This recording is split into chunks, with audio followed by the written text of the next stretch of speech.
Board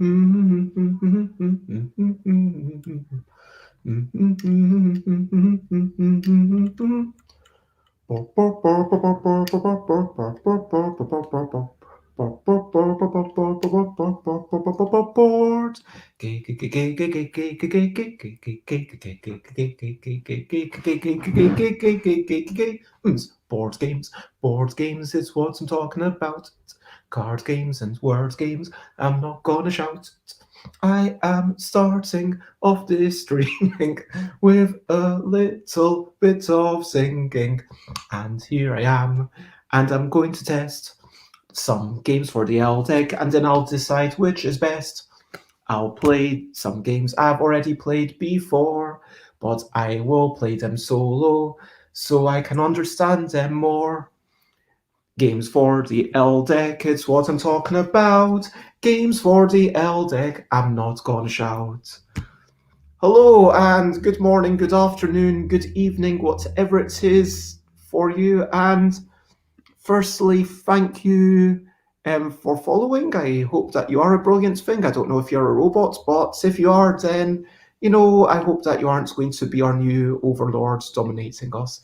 And hello, of course, to my lovely, beautiful, smart, intelligent, wonderful, creative, brilliant friend, Jessica Jane Sankey. I hope that you're well. And yeah, yes, of course, it's me. And thank you very much. And I know who you are, I kind of assumed that it was you.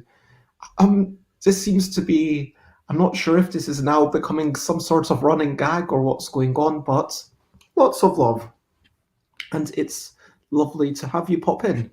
So, today, as I mentioned, is going to be testable. I am testing some things, and this is going to be the final testable stream. So, I want to say, I had 18 games to look at. I have played every single one of these submissions. Some of them I need to get the designer to look over and make sure, hey, was this played correctly? Was it not played correctly? Let me know.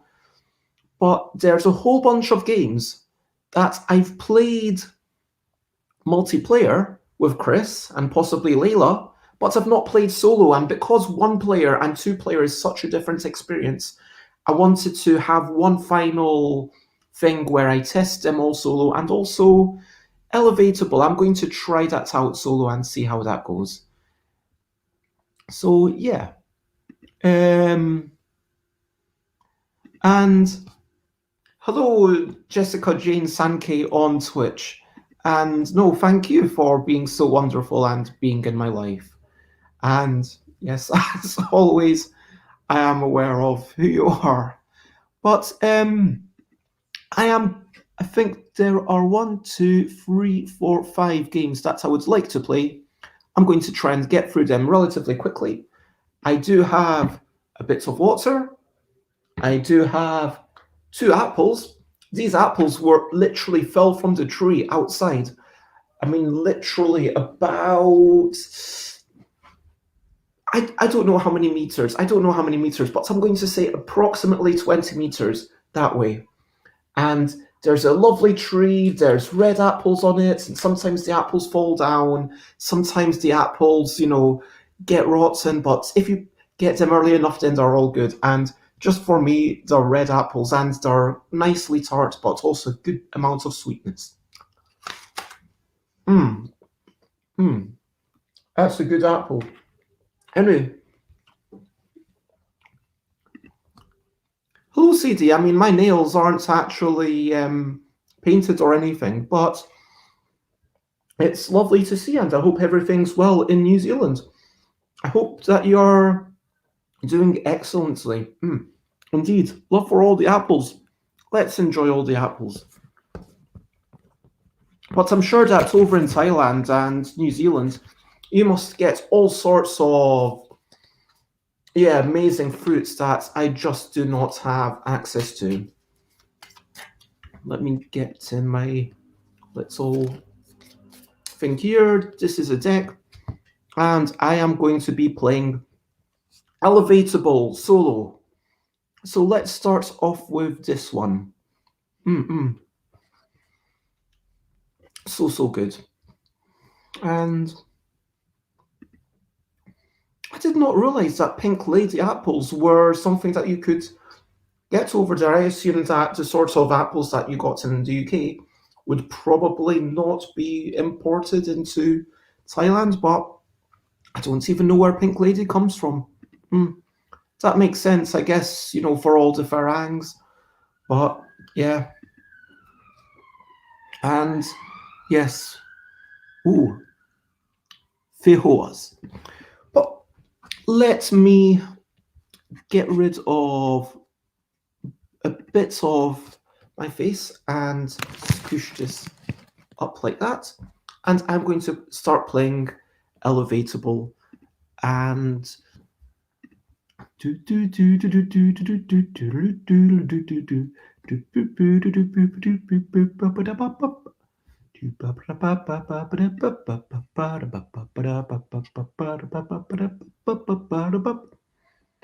okay, so we start off with 2 cards in the middle. Now, this was submitted as a 2-player game. So, in the originally submitted version of the game, everyone had a hand of 5 cards. And you put down cards. You can, let me actually, sorry about this, elevate this a wee bit more. So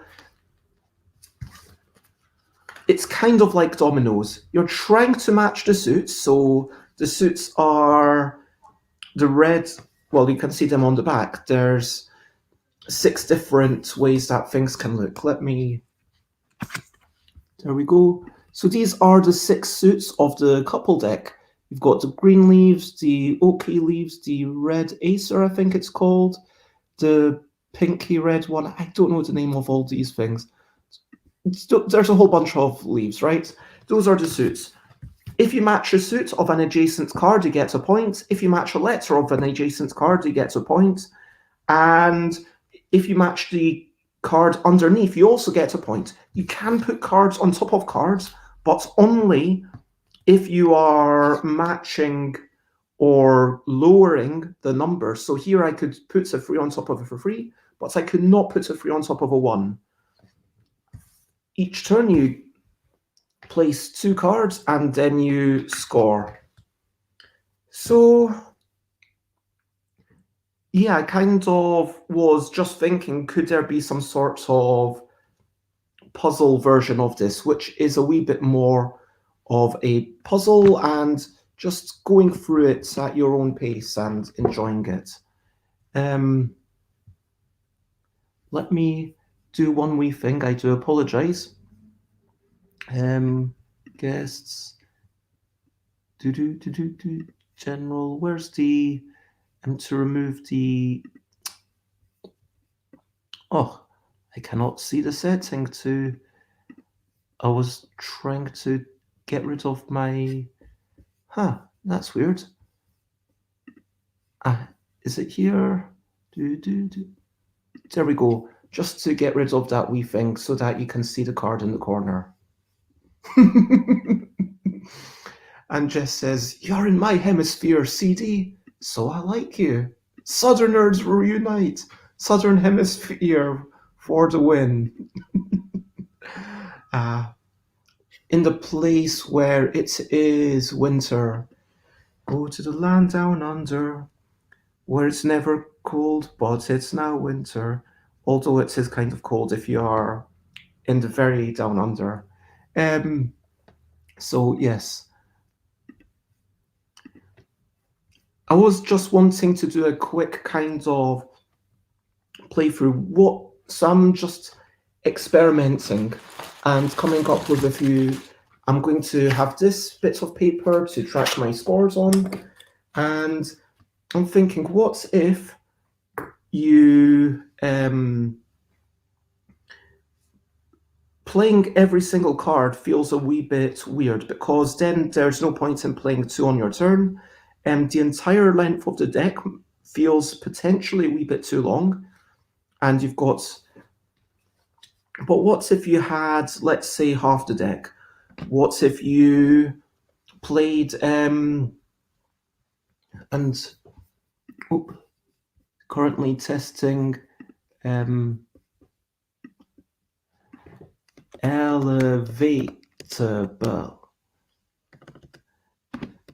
remixed. So this is me starting off the kind of design development ideas, and I just wanted a quick play, and I'm doing this publicly so that the designer can then watch and tell me what they think. So I'm thinking, what if, maybe you play 2 cards, and once you've played 2 cards, you only score for every second card. That might be interesting. So the first card is actually you setting up yourself. I think that would be nice, because this game, even in solo, it kind of wanted a bit more feeling of, I mean, even in 2 players, it started a bit of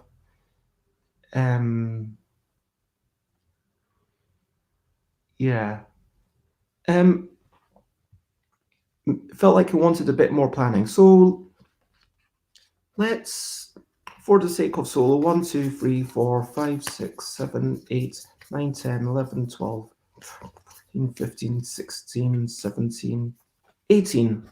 Removing 1/3 of the deck. Is that 1/3 of the deck? No, 16. That would be 1/3 of the deck. That feels interesting. Let me, and I do apologize for the shakiness. Let me move that camera. Okay, I'm going to, let's have a hand size of 4. 4 seems reasonable. And let's say that I am scoring only the second card played.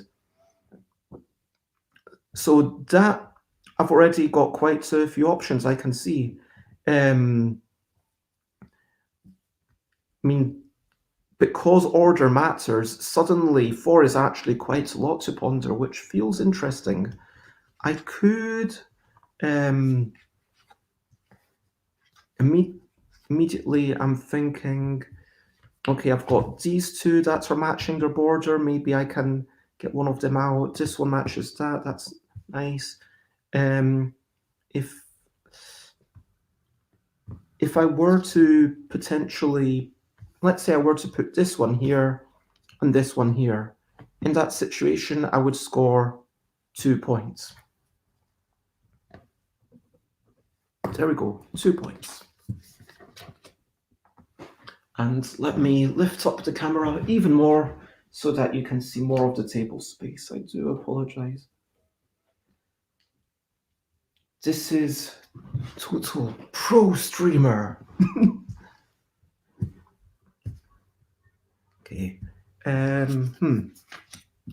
What can I do next?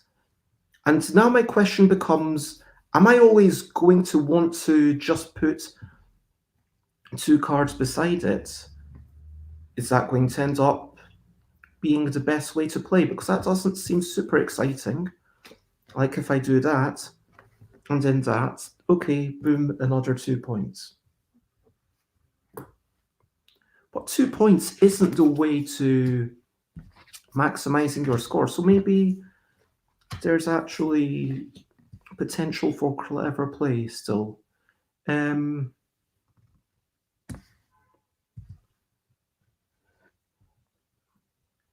Okay, I see, the EW could go on top of here, and I could put the RL up here first.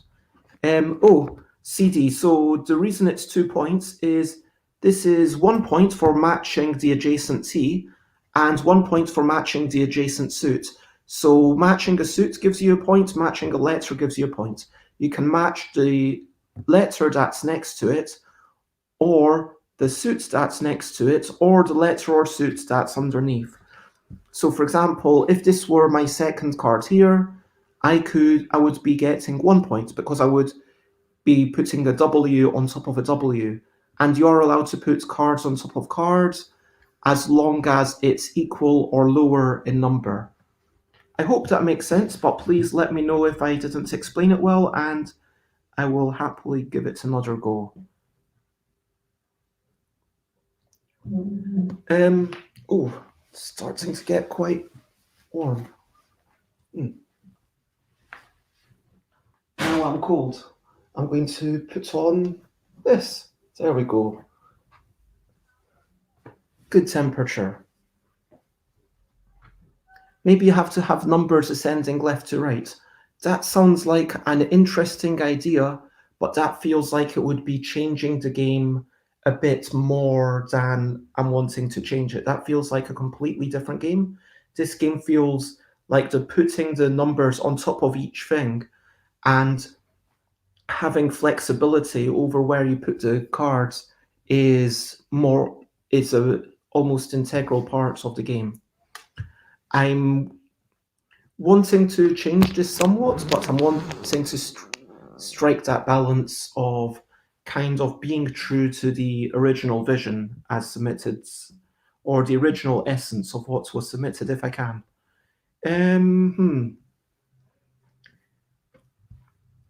Yeah, I am wondering whether I should have 5 cards. I'm just going to take 5 cards. I'm going to cheat and change the rules mid-game because why not? Okay, so that would have been such a perfect spot for the RH, but of course it can't go here. I can see EW could go here, and I could prepare an RL so that would match the suit, so that would give me 2 points. I can't see much else that is super awesome going on here. Oh, I could. Oh, I almost thought I had 3 points. If I like, I could put one of these ICs, or oh, if I put the IC here, then I put this one on top of here because 4 can go on top of 5, and I match the C, the O, and this other C, and I get 3 points. Boom. I feel a mild sense of achievement. 3 points. It's not the most exciting, but I feel a mild sense of achievement.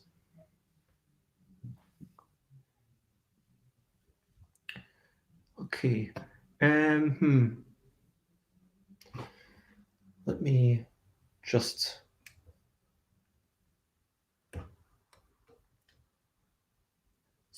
trying to get a slightly better camera angle.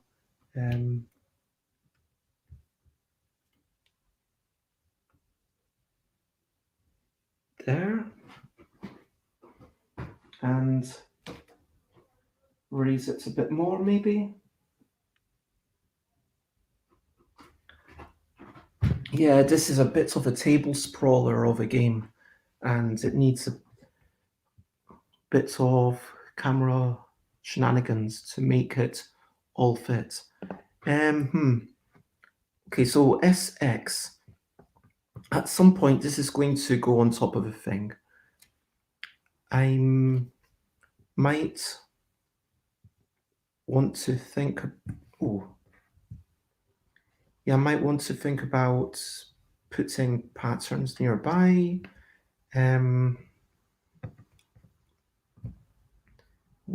That matches that pattern. There are no S's nearby. I can't really set up too much. If I were to put the RH here theoretically, and then the RL, that would give me 1, 2. Again, it feels like 2 points is very achievable. And good night, CD. I mean, what time is it over there? Is it you're 10 hours ahead? Is it 10 p.m.? But I hope that you have a wonderful night. And bye bye, CD. I hope you sleep very well. Bye bye, CD. And maybe you will tell some of your dreams, because hopefully your dreams will be sweet. Sweet dreams, CD. Bye bye. And apparently 11 hours ahead. There we go.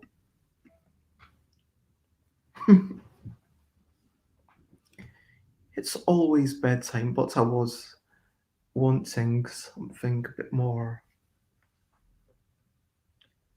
pondering. Glad I got to introduce you to Q-Birds, Jess, and I'm glad you are enjoying that. This is tricky.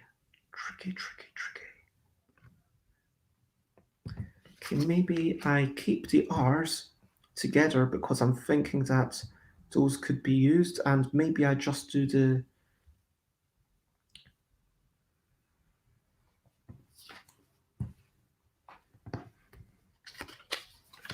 Okay, so, whoops.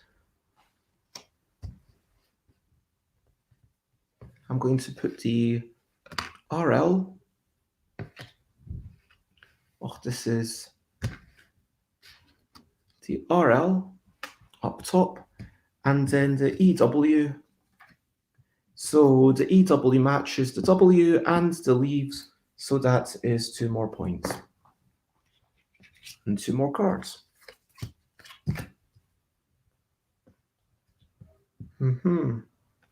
Okay, I've got lots of this sorts of suit. That seems like something that potentially I should take advantage of. If I can maybe put things that way and that way, then in theory the IQ could go here. I mean, IQ on here would be very nice. I'm going to pop these apples on here and shimmy these things. But yeah, so not this turn, but next turn, I'm thinking IQ goes here. So for now, I want to plan RS to be around here, and I'm going to say, can I get more than 1 point? It actually strikes me as a bit tricky. Oh, there we go.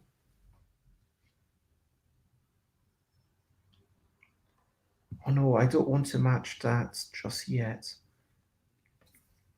Because if I do that, that's in the wrong order. I really want that to be there. Because, yeah, I want this to be here because I want it to line up for when I put the IQ on because of the matching the suits. But for this turn, I will get some extra points if this is my second card. I have to say I am enjoying the kind of bit more planning ahead that this version is offering me, with only scoring for the second card. It does make me wonder whether scoring for the second card is something that should be incorporated into the 2-player game. And back on, talking about Board Game Arena and Q-Birds, Jess was just about to win, and then they beat Jess. Can Jess report them for winning? It's not fair, says Jess. I was just about to get a flock of flamingos. I don't think that's a reportable offence. So, back to this game. Is there a way for me to pop this somewhere? Ooh. What if the other 5s were to be here and here? Potentially that could actually work quite nicely. So if I do RH and then put it here, I match the R and the suit, so that's another 2 points. 1, 2, and 11. Oh, excellent. I've got another one of the suits that I'm trying to create around. Okay, and that matches 2 things anyway. That's amazing. So that's automatically 2 points. EL, because it matches the L, it matches the E, and um, then potentially I could use one of these to set up something in the future. So if I put an OF here, that feels like a good play because it's setting up this big space with all these twigs. And yeah, because there's... And then I play EL for 1-2 points again.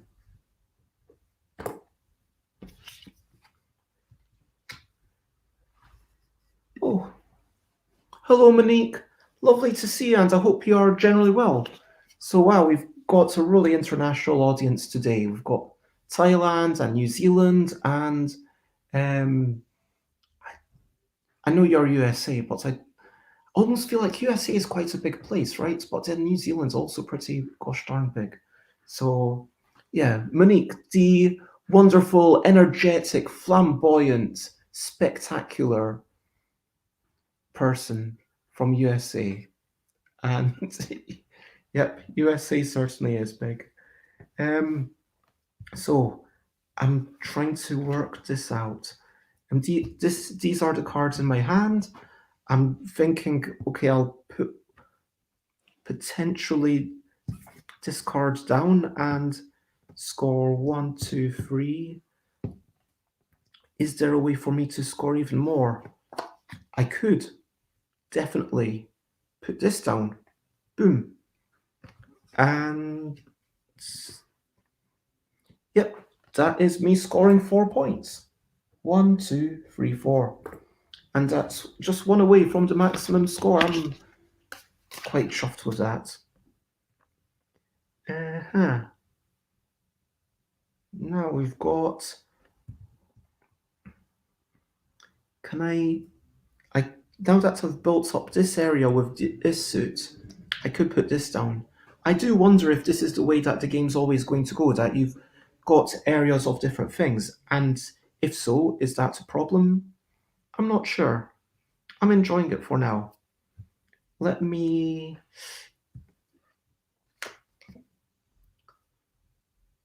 expand this one just for the future. Actually, let me expand it by going there.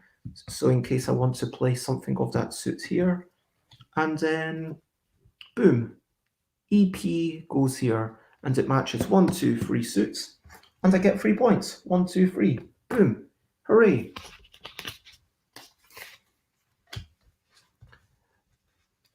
This is... Yeah, sorry, it's really unclear. This is my hand, this is the board.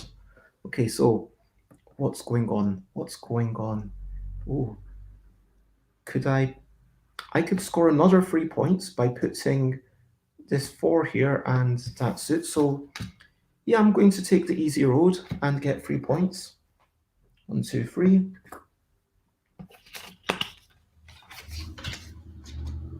Oh, the red acers. Well, I don't have any of them on the table. And I don't have any of these on the table. Now I need to start thinking about the letters. Okay, so I had a pretty easy run for a few turns, but no more. No more. Ooh, IL. IL could go here and get me 3 points because LLI. That seems pretty good. Ooh, and then if I put EK down, for example here, then I would get a bonus point. So I put... My first card is always just there to set myself up. And my second card, I score 1, 2, 3, 4. I am very chuffed with this. 1, 2, and 3, 4. So that's 27 points so far.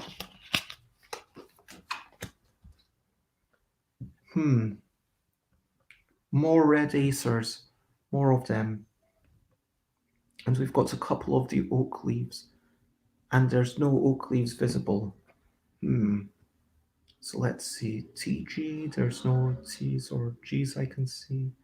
SB could Yeah, it can't match both of these because a 4 can only go on top of a 4 or more. You have to either reduce the number or keep it the same if you want to go on top of things. SC. Yeah, just IY could already match a couple of things. I mean, it's not. Oh, actually, it could also match the Acers over there.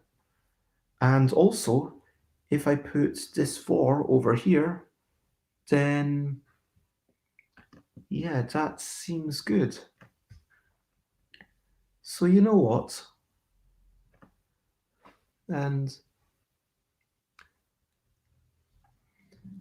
I am going to go with the SC here and IY. So IY matches I, pattern for 4 points. Boom. 1, 2, 3, 4. Getting to the end of the game. I think that when your hand is full, I think there should be one more card. So we should have discarded only 15, not 16. But once the deck is empty, I'm going to say you get one more turn and that's the end. So we've got more of these. Oh, that could totally work because now I'm matching that. Can I do anything more to set it up? I don't think so with this particular hand, but that seems like a really good card to score with if I go into this position. There are now quite a few acers. I could go here and score too, but that feels a bit rubbish. I could start putting down some of the oak leaves. That seems like something worth doing because then potentially that might set me up for a future turn. So I am going to do that. So I'm going to go place the EM, and although if I had another E, that would be quite a nice place. So, but then if I get another one of these, that would be a nice place to keep the fir trees alive. It almost feels like I really want that there, but I can't place diagonally. Gosh darn it. Oh, I am going to place the TG here, and then I'm thinking EM here afterwards. But for now, this turn, my scoring card will be IB. That scores me 1, 2, 3, 4 points. 2, 3, 4. Boom. 35. Getting to the end of the game. And cherry blossoms. No good space for the cherry blossoms. Slightly sad. OU. Could go here. Could match 2. That's not amazing. What about that oak that I was setting up? Could I put something here and then something here to get at least 2 points? Is that worth it? 2 points doesn't seem great, but I'm going to go with it. So my second card is 1, 2 points. And this is the final turn. So I can see I've got a couple of acers. OU, AW. Those don't seem to match a lot of stuff here. Let me put them to one side. We've got the EY of the fir trees. Ooh, that could potentially work nicely. This one would give me 1, 2, 3 points. That feels like a potential card to play. SB of the oaks. gives me I can only see 2 points. Yeah. Oh no, wait. I could put it here for 3 points. So yeah, this is 3 points, that's 3 points, and NB can't really go anywhere. So can I improve them? SB going, where was it? 3 points. Um, Here for covering. Oh yes, I can. I put the NB here, and then I put the SB as my scoring card. So I'm scoring the pattern, pattern, pattern, and the B, and boom, I get 4 points. 1, 2, 3, 4. Yay! And hello, Idol Michael. It is lovely to see you. Thank you for raiding. I hope that you had a wonderful stream today. And I want to say thank you, Michael, for the raid. I want you to know it's appreciated. Maybe it's morning or bedtime. Either way, it's a meeting of minds. I know really that for you, because you're based in Ireland, it's also afternoon, because we are both based in the same time zone. And my rhymes are terrible, and you should probably groan. Hello, Idol Michael. How was your stream? What were you doing? I hope that you were enjoying life. So, yes, afternoon indeed. And playing some Binding of Isaac. Oh, I've heard, so true story. Back when I released the game that then became Yogi, back then it was in a bind, and then I used to keep Googling in a bind to see if anyone was talking about my game, and people rarely were. But back when I used to Google it all the time, the things that came up were the Binding of Isaac, and also there's a thing called In a Binder, which is a thing for trans men to have like binders to compress their chests. So true story. But yeah, I hope that you've been enjoying it. I have literally just finished um, the first of a few games that I'm going to be testing out today. This is a remixed or slightly developed version of Elevatable, which is one of the many games that were submitted to the LDEC contest this year. And I'm it's one of my favorite games of all time. So always enjoyable even when I lose. You mean Binding of Isaac, I assume, not any of the other game. I only mentioned one. I mean, I assume you haven't played this one, and I assume, yeah. I mean, it would be pretty egotistical for me to imagine you were suddenly talking about my game, but yeah, I am actually seriously impressed with a lot of these things. So I Ellie, I played this game with Ellie last Friday. I played it two player as written by the designer, and we both felt it was really nice, but it felt a bit uninteractive. You weren't able to set up things for yourself. I feel like the small changes that I made, firstly, being solo, you are setting up things for yourself, and so it feels like there's more of a strategy, like there's a grand plan.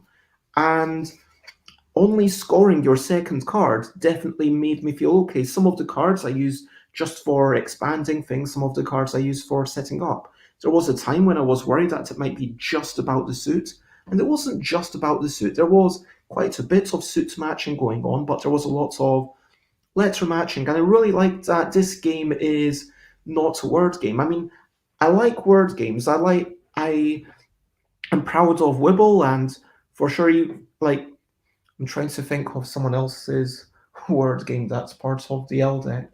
Um, they're like Shiftable this year was a fine game, and there's a whole bunch of word games that I'm really either proud of or enjoy, and the games about language. But then when it uses the symbols, but then it does this game does use all the things. It feels like it's actually doing a good job of using the cards components. And 1, 2, 3, 41. Yeah, 41 points for my first time solo. And it's worth making a note of that so that if at some point I'm like, yeah, this is a good game, and I mean, I already feel like this is a good game. I could easily sit down and play this again right now. I'm not going to, but I feel I really enjoyed that. I actually much preferred personally this version of the game than the rules as written. And this is at the point where now I'm asking the designers to contact me privately if they like my changes, if they don't like my changes. I'm just trying to keep them involved using the medium of, yeah, streaming. I am going to personally give this game a 5 out of 7, which for me is a really solid mark in its current state. This is very arbitrary, just so you know. But now I'm going to play exactly as written, a game called Storytell. We've already played this 3-player, but now I am playing the solo rules, which works exactly the same, except that, well, almost exactly the same, except that one person does everything themselves. Solo variant. Instead of having a hand of 3 cards, you shuffle the ELL deck and flip over the top card. Restriction 2, if you have border 2, you come up with 2 different sentences for this card that have fewer than 3 words in common, and then you choose between them. So I guess you just need to, and this solo variant is a journaling exercise, so you actually need to write down everything. So I have my paper, I have a finish pen, and it turns out that the apple was a bit wet, so the paper is a bit bleh, but yeah.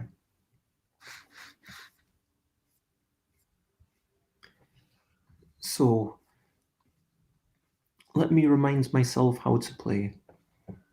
You don't steal cards. Look at the top cards of the deck and think of a sentence to start the story.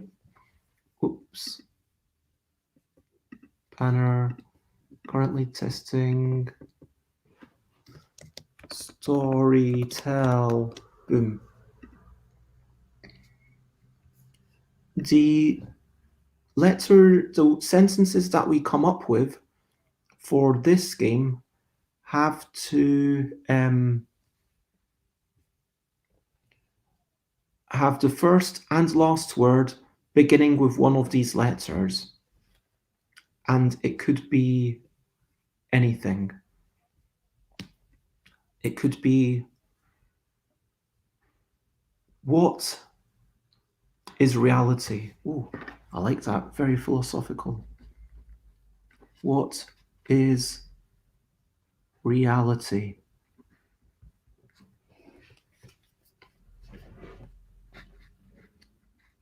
Now, subsequent turns, it works exactly the same, except that, and I'm going to go border 1, 2, 3, 4, 5, 6.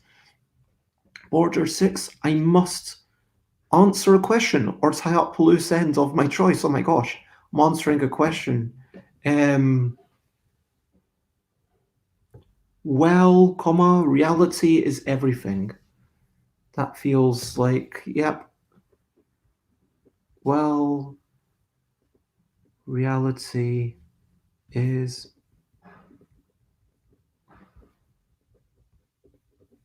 everything. Border 1.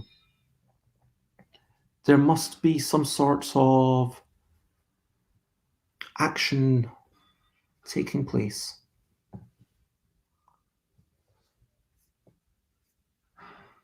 Life emerges. Oh, I like that. Life emerges. Just going to double check. You just carry on until you feel it's wrapped up in a satisfying way. Or the deck runs out. Fair enough.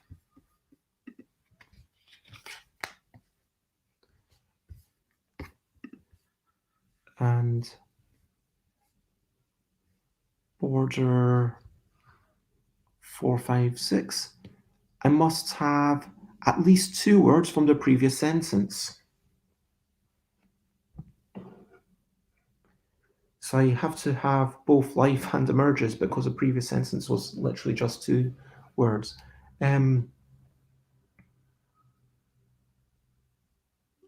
Life isn't everything.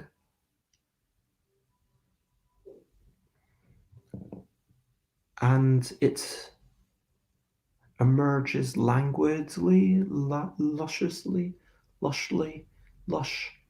Um,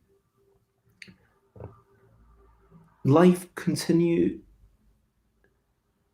Life emerges and then leaves. Oh,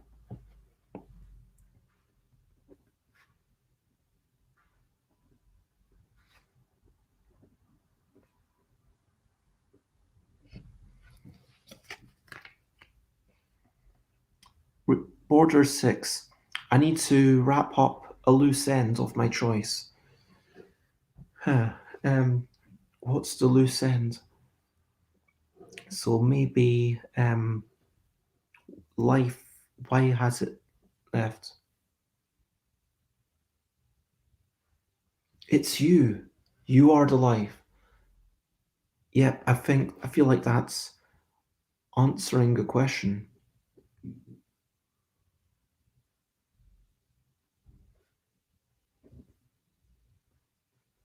It's you, dash. Life is you.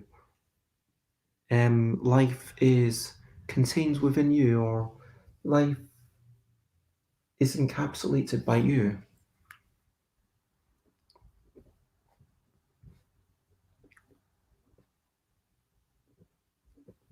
Ted by you.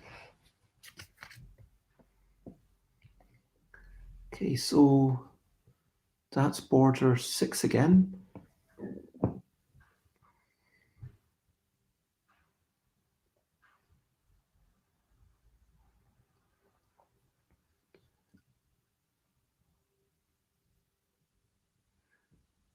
I mean, at this point, I'm trying to. I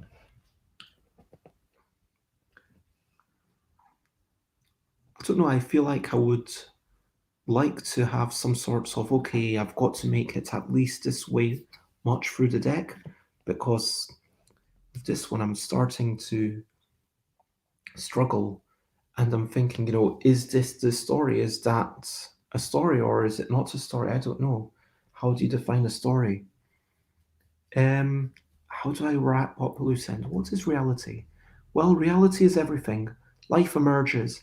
Life emerges, then leaves. It's you. Life is encapsulated by you.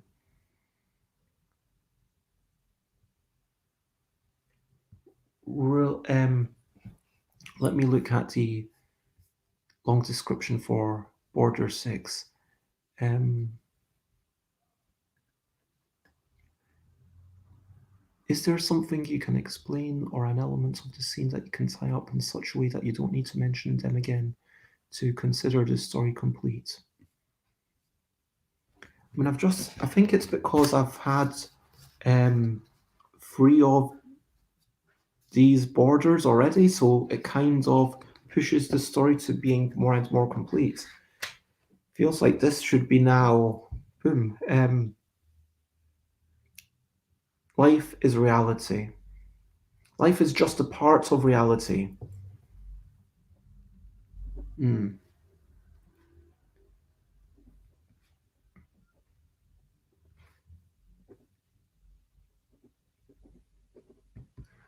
Okay, and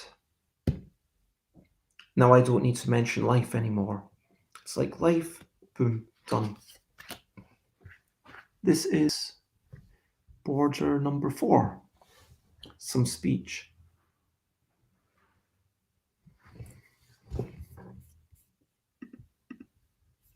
And hello, Alex. It's lovely to see you. I am doing a solitaire storytelling game, and it's my first time ever actually playing a solitaire storytelling game. So, yeah, it's a journaling exercise where I write down bits of a story. And the story so far is, what is reality? Well, reality is everything. Life emerges. Life emerges, then leaves. It's you. Life is encapsulated by you.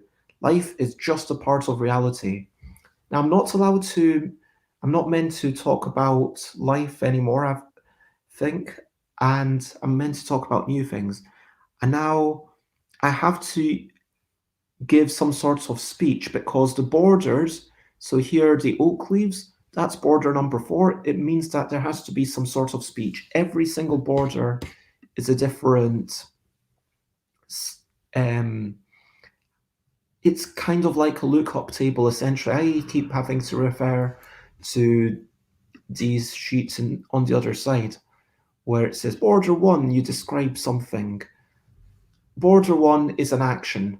Border 2 is you have to write 2 sentences and then cross one of them out. Border 3 is you have to have a new thing. Border 4, which is this one, there needs to be some speech, either internal dialogue or out loud. Border 5, you need to have 2 words repeating, which is why life emerges. Then I repeated that. And border 6 is answering a question. And in addition to all that, you have to start the first and the last word with one of these letters. So I could say, oh, I am Oscar. Or you could say, very well, said Velma. Or you could say, values are official. Or I don't know who's saying this. I don't know who I'm trying to work out because I haven't established any actual characters in this story. This story just seems to be, I don't know if it's even a story.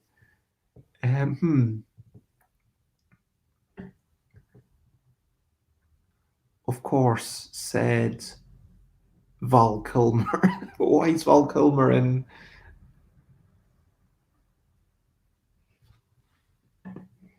Yeah, maybe this is kind of something that the character's been reading. And it's like, it sounds like a philosopher so far, says Alex. Or a drunk. Or a drunk philosopher. Yeah, I could imagine.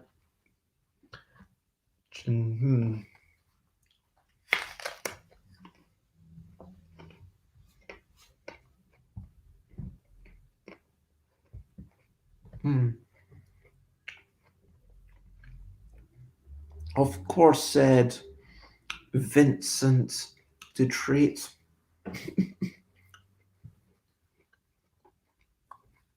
No, I can't have Vincent Dutrait. I can only have Vincent. Of course, said Vincent. Why, if it's hyphenated, yes. But let's just go with Vincent. And this is border 5.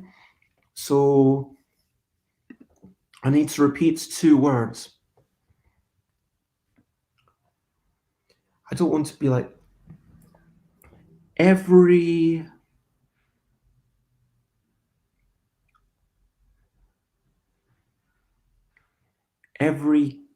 kingdom, every course of reality is emerging.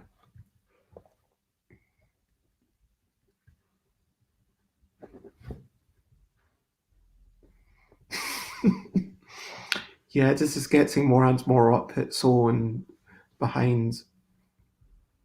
I feel that should have been the same paragraph, but this is border 3. So a new thing. Suddenly arrived a xenon, xenofuel. Suddenly there was a swan. Suddenly Vincent saw a xylophone. You can do the other letter if you want. Suddenly, Vincent saw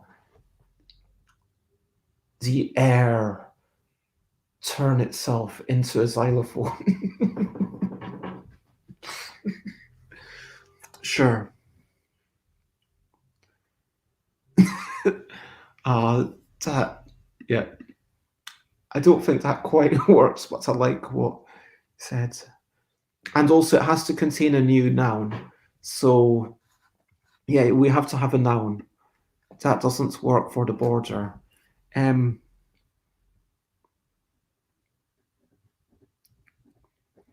Suddenly, out of nowhere, materialized a xylophone.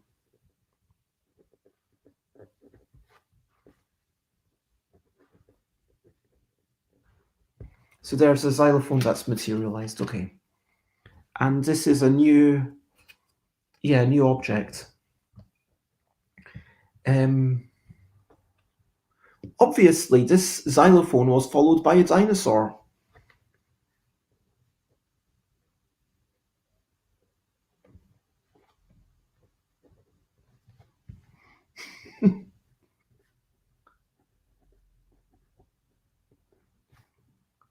Obviously, this xylophone was followed by a pink plastic dinosaur.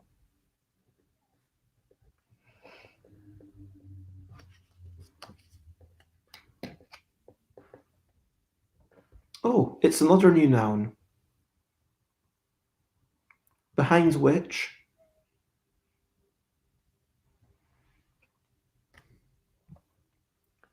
Rod. Mm, Behind which was a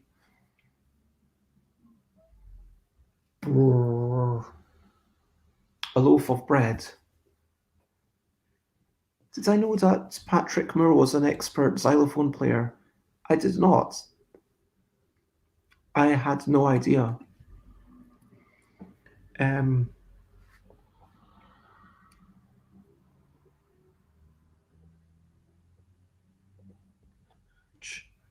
was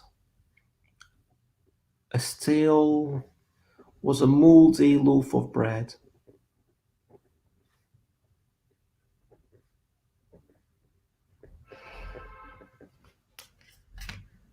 Okay, number 5.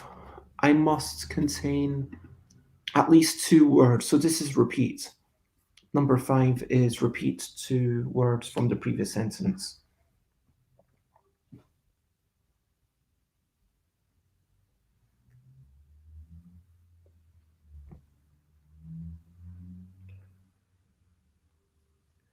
Okay, yeah, there's quite a few things to jump through, and I am noticing that as a solo game, for sure, it is forcing me to write sentences that I maybe wouldn't have otherwise done. I feel like the story's going somewhere, like the reality's emerging, and then these things pop into reality, and then what happens?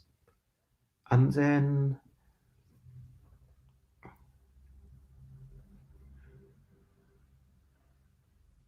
rather quickly, I guess if everything is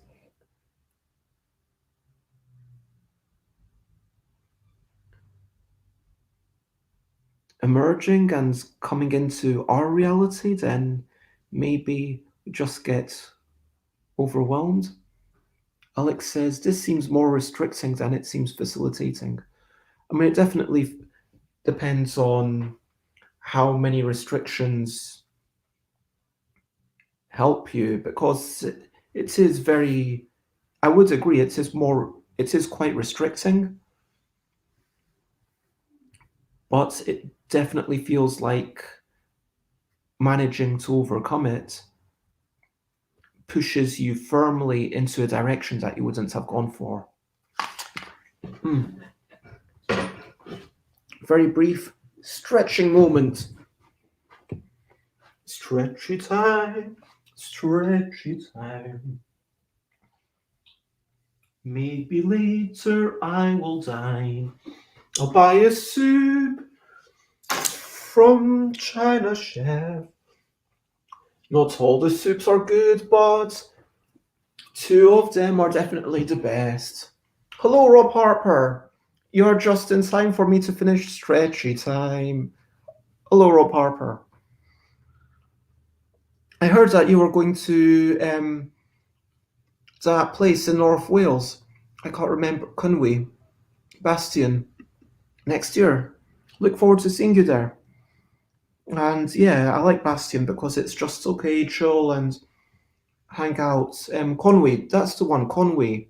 Hmm. There's an actual old wall you can walk over. It's a really nice wall. Are you going to be with your family? I mean, you don't have to say publicly if you don't want to say publicly, but hmm.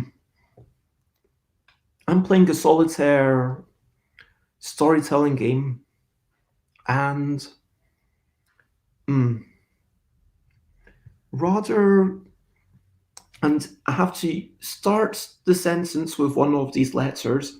My last word has to start with one of these letters, and it has to include two of the words from the previous sentence, which was behind which was a mouldy loaf of bread. Hmm. Oh, cool. Lovely. So, friends living close by, so enjoying visiting them and at con. And bye, Alex. I hope that you had a good lunch break. Lots of love. Thank you for popping in. You have a lovely afternoon yourself. Oh,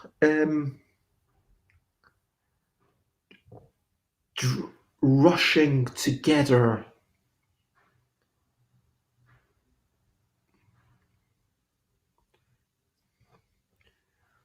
Rushing together everything. Rather,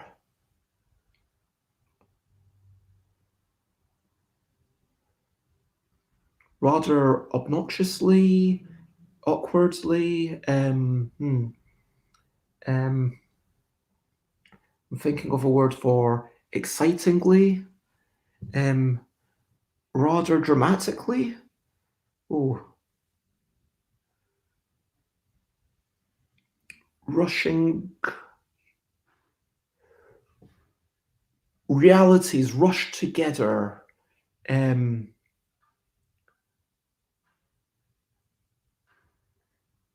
dramatically. No, but I need to have two words from behind which realities from behind and in front and every which side of our reality mashed together dramatically.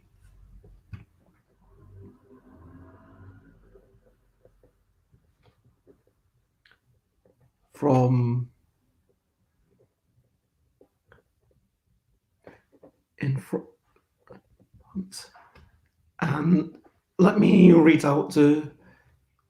What is reality? Well, reality is everything. Life emerges. Life emerges, then leaves its you. Life is encapsulated by you.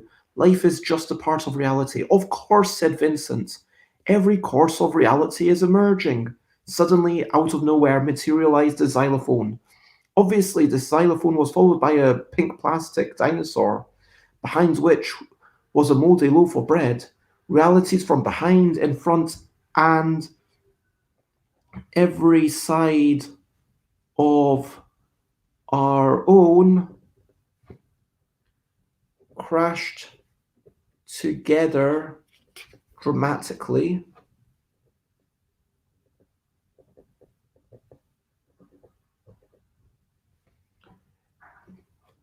Um, Need to redo two of the words so dramatically that everyone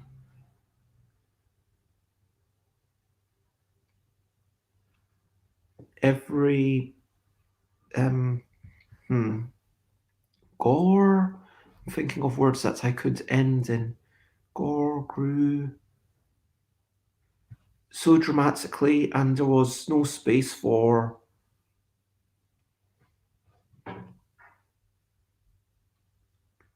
no, ours to grow.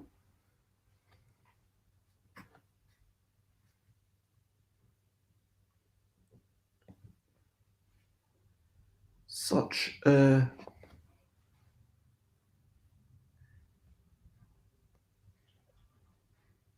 catastrophe, and no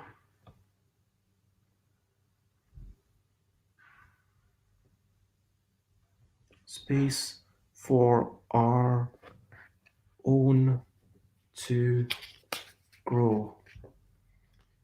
6, and this is where I'm going to call the end of the story. So let's bring it to a conclusion. This is answering a question, bringing something to an end, and this finishes the game. Well, there isn't a clear sense of when the game finishes.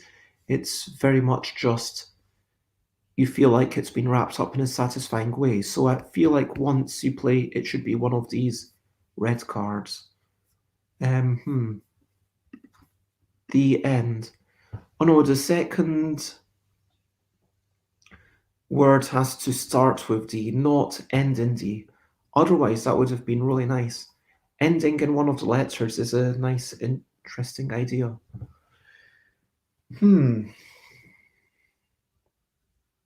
Then death.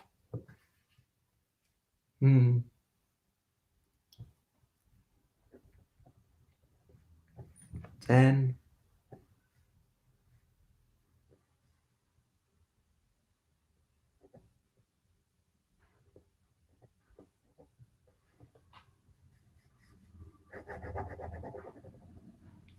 and that is the end of the story.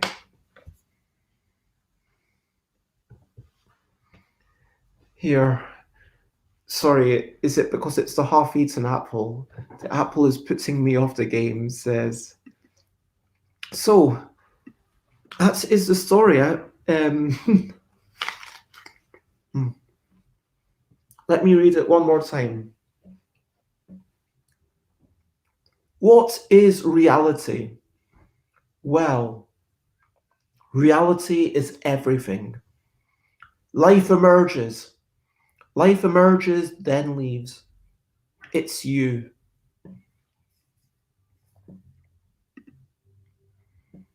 Life is encapsulated by you. Life is just a part of reality. Of course, said Vincent. Every course of reality is emerging. Suddenly, out of nowhere, materialized a xylophone. Obviously, this xylophone was followed by a pink plastic dinosaur, behind which was a mouldy loaf of bread. Realities from behind and front and every side of our own crashed together dramatically. Such a catastrophe, and no space for our own to grow. Then death. Wow, that feels quite morbid, but that is a story that I wrote, and I cannot escape it. Yeah, that is that story. Oh, thank you very much, Jess. Death is part of life indeed, and I appreciate your kind words. Let me put this apple segment over here.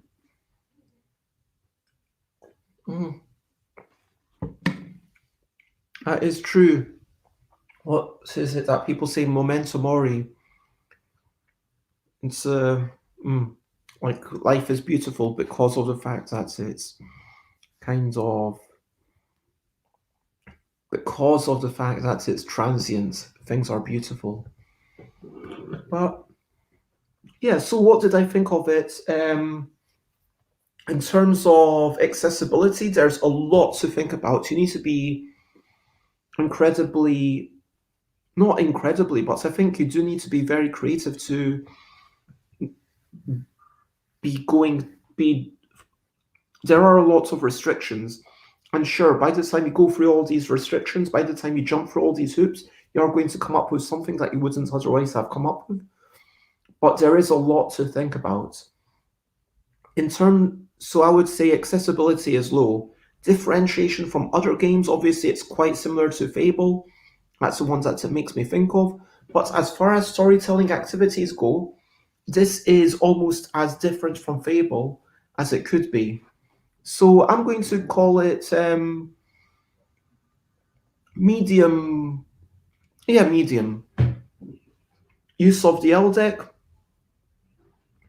I think it's nice. I mean, I'm going to call it medium again because it uses all of the different suits for different purposes, which is really interesting. It uses the letters, and I think it feels kind of natural. The one thing that this game really would benefit from is a little reference card that says, this border do this border do this border do this, and so forth. But of course, given that there's going to be multiple decks, you need to have a reference sheet for, or a card for all the different things. Anyway, you have to decide which one is 1, 2, 3, 4, 5, 6. Because if I was with the original deck, I guess, okay, it's 1, 2, 3, 4, 5, 6. But then if it's with the categorical deck, which one is 1, 2, 3, 4, 5, 6? So it can be tricky to know which border is which in the list. General worthiness, general fun, generally, would I play it again? Would I want to play it again? Would I think other people would want to play it again? I think I would like to play it again, but the bit that's turning me off is the having to remember which thing is which and be constantly looking up these things. The other thing that's turning me off is not having a strong sense of not having a strong sense of how long should the story be. I mean, I almost felt like after having, once you get one of these red cards, well, border six, whatever border six is, it is going to draw things to a close. So you are by nature going to kind of wrap up in a way. So reality is everything. Life emerges and leaves. It's you. Life is encapsulated by you. Life is just a part of reality. And then it felt like, okay, I'm getting more and more closer to the end of the story. It felt like I almost wish that there was some sort of natural. I mean, the more constraints, I was almost going to say having a third of the deck, splitting the deck into three parts, and so you've got the natural growth of the story, you've got maybe some borders where things are being introduced, and then you've got some at the end, the borders mean that things leave or whatever. But then, of course, that's going to constrain things. For now, overall, gut reaction, I think this is a good game. I would be interested to play it again. I could imagine lots of other people enjoying it as a journaling exercise. And yeah, as a free player thing, we enjoyed it. So I'm going to give it a 4 out of 7. And I do apologize for the apple.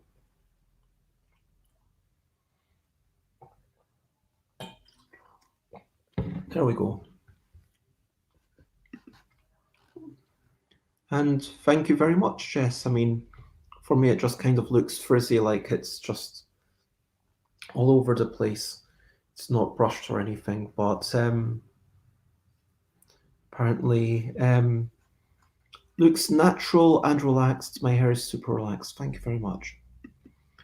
So Oh, thank you, Jess. That was the second thing that I played, and the next thing is going to be horizontal. I read through the rules of this, and my initial reaction was, wow, that sounds really difficult. But I will give it a go and see how I get on. Horizontal.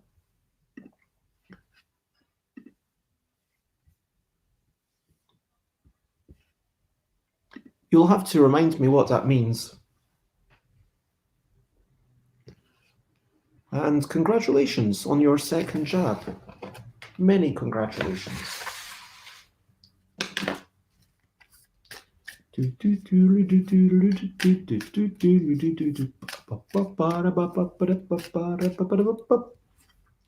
Okay. Oh, many hugs.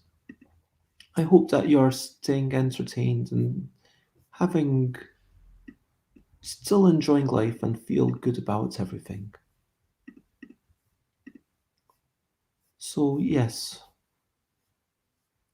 horizontal, check opening up the PDF one more time to okay.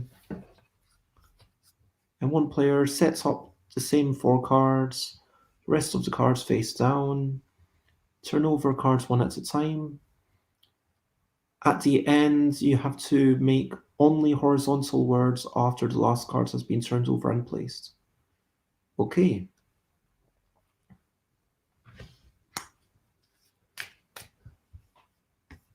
So, yes. Let's see if I can do this. So, this is a word game. In this game,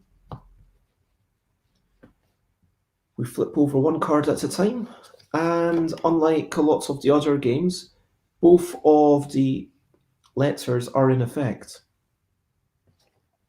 So here, for example, I've made the word big. Now rig. Wet.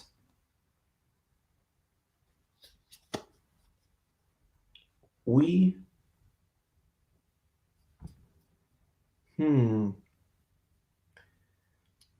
Okay, so to win,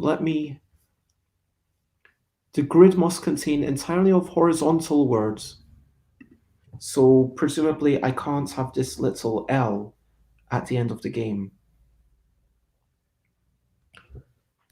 Okay, yeah, the ends are going to be really, really tricky.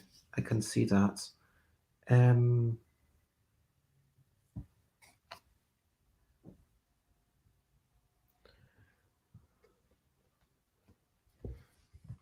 Oh, thank you. This is cool because it's like an awesome 90s TV show about letters and numbers and stuff.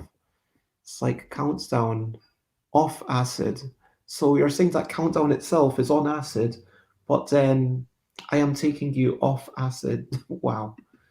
Wow, wow. That is some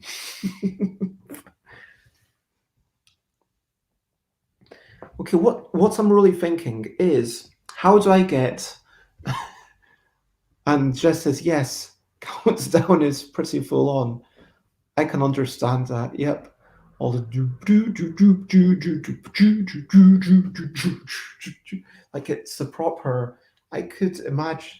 I want to hear that as a at a rave or something. Like just 90 minutes of that non-stop, like with different beats going on and then beats. Yeah, it's not technicolored. Come on, it's mainly grey. So back to this. I am thinking that to get the top of it to work and to get the bottom of it to work, I need to think carefully about the vowels. I need to have something that uses a U at the bottom. Yep. Does every card need to... And it feels like the entire game, it's going to rest on what the final card is. because as far yeah, there's no obligation to create a word. So once I've got, okay, this is the word that I'm hoping for, if the final thing, yeah, maybe I guess you could say that rig is pretty good because I could have gig or big or wig. And so if this was a word at the top, that would be a fine place to have. Yeah, if I make something where there's multiple places where the last cards can go. Hmm. Okay. Win. But that's LB. And okay, I'm going to think about what comes with a U. It's OU, IU, and NU. Bob.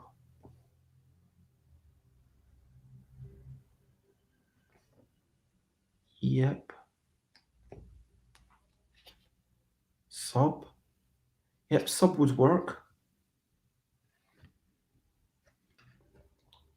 So, oh no, cub. Yeah. What if I? Okay, so that I definitely want that there, and then this is the weird bit that I don't understand why I'm allowed to just flip over cards. That feels wrong. Hmm. Okay, I am thinking now about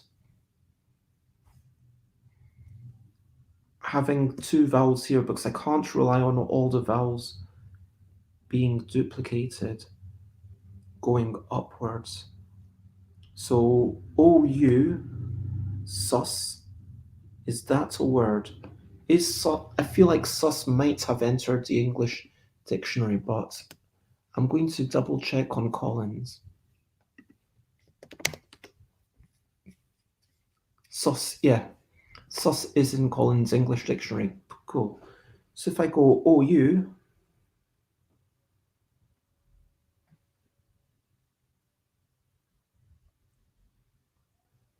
then I have, okay, so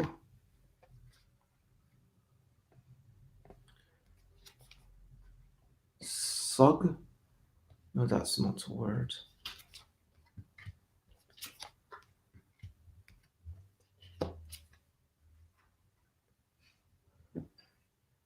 Um,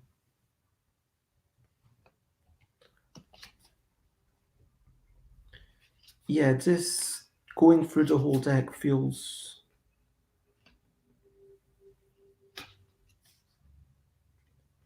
weird to me. There's a lot of cards to go through. It almost feels like I should be going through wood up. Rin. Is Rin a word? I don't think Rin is a word. But let me double check. Oh yeah, Rin is a word. It is a tenth of a sen, a thousand of a yen. Add Bob, like, the American. All right, Bob. Um, yep, youngster. Okay, so now I need to fix this bit.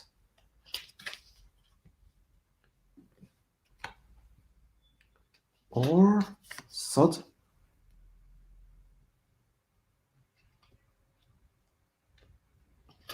Okay, so everything's fixed except for the top line.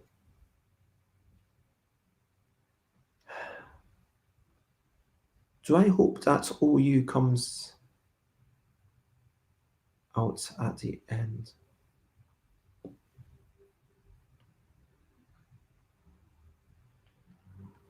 Hod.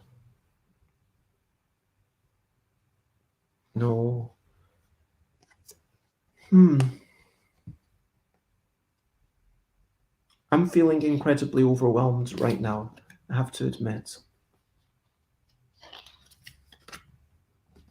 Some. Now, okay. I feel like that's actually getting somewhere. Okay, I thought this was going to be almost impossible, but feels like there might be a possibility. Nap. A. Boom. Now, if only I could stop here, but I can't. Now everything is a word, even the A. Nin, fob, nig, vet, num, nan,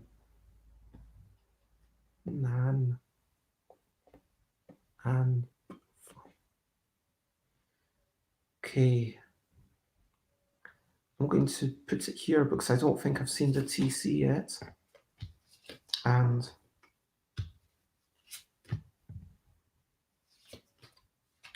there. So tin and cob, they very much work. I and Q, qua. Is QA a word?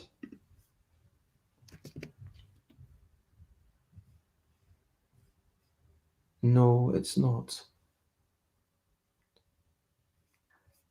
It's an abbreviation.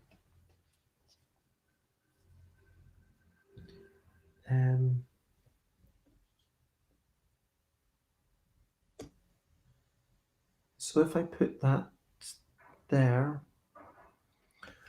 yeah, it all rests on the final card, and so it's kind of tense with this one. I mean, maybe this is the way that the game is meant to be. Maybe it is meant to be that I just put lots of them to get rid of stuff. But then, how versatile can I really make all these things? Then it becomes almost like a memory game of what is the card at the end? How do I get that to work? Cool. IQ and well, I am going to put that here and hopefully I won't.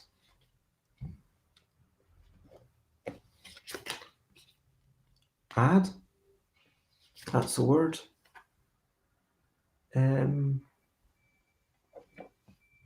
Whoops. Okay, let me expand this.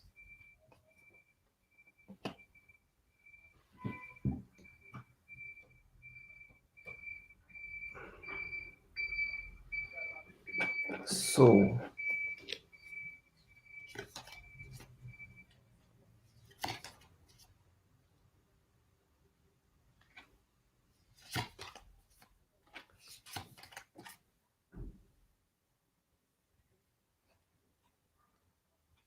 so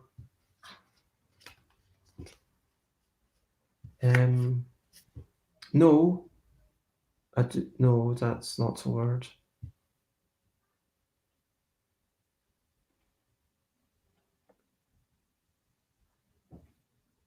Yeah, I just can't remember. Think what the last one is. S or C. So yeah, I guess I could go with sin and cob. So the slightly disappointing thing here is that if all of those cards that I had put all of these, I just literally put them under here and then put that on there, then I would have won. But because I was trying to be clever, I got this bit. It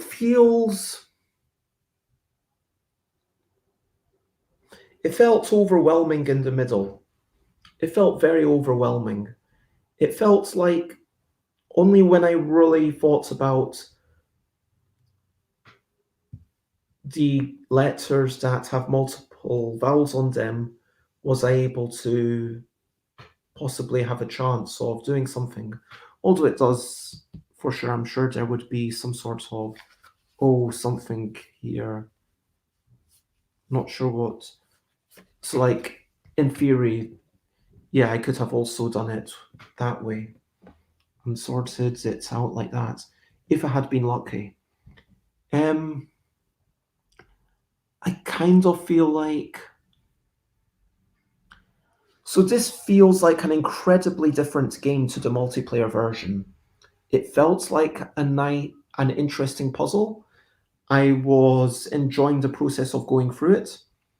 I don't think I would want to play it again because there's not much to guide you and at the start push you in a different direction. There's nothing actually that says, okay, you definitely need to go into this different direction. I mean, you could, but you don't have to because there's no obligation to put, you can just literally put all the cards on top of each other. And even if you had a rule of don't put cards directly onto each other, you could then go, alternate onto two for like a lots of the game just to get rid of cards because ultimately anything that's hidden just doesn't matter. And that feels a bit weird how you've done all of this stuff and none of these cards matter. None of those few cards matter. That just feels really weird. It felt unsatisfying, I guess. I would have liked some sort of. Mm-mm, yeah, I'm trying to work out how to. What I would have liked. I feel like I would have liked. I would have liked each card to feel like it matters.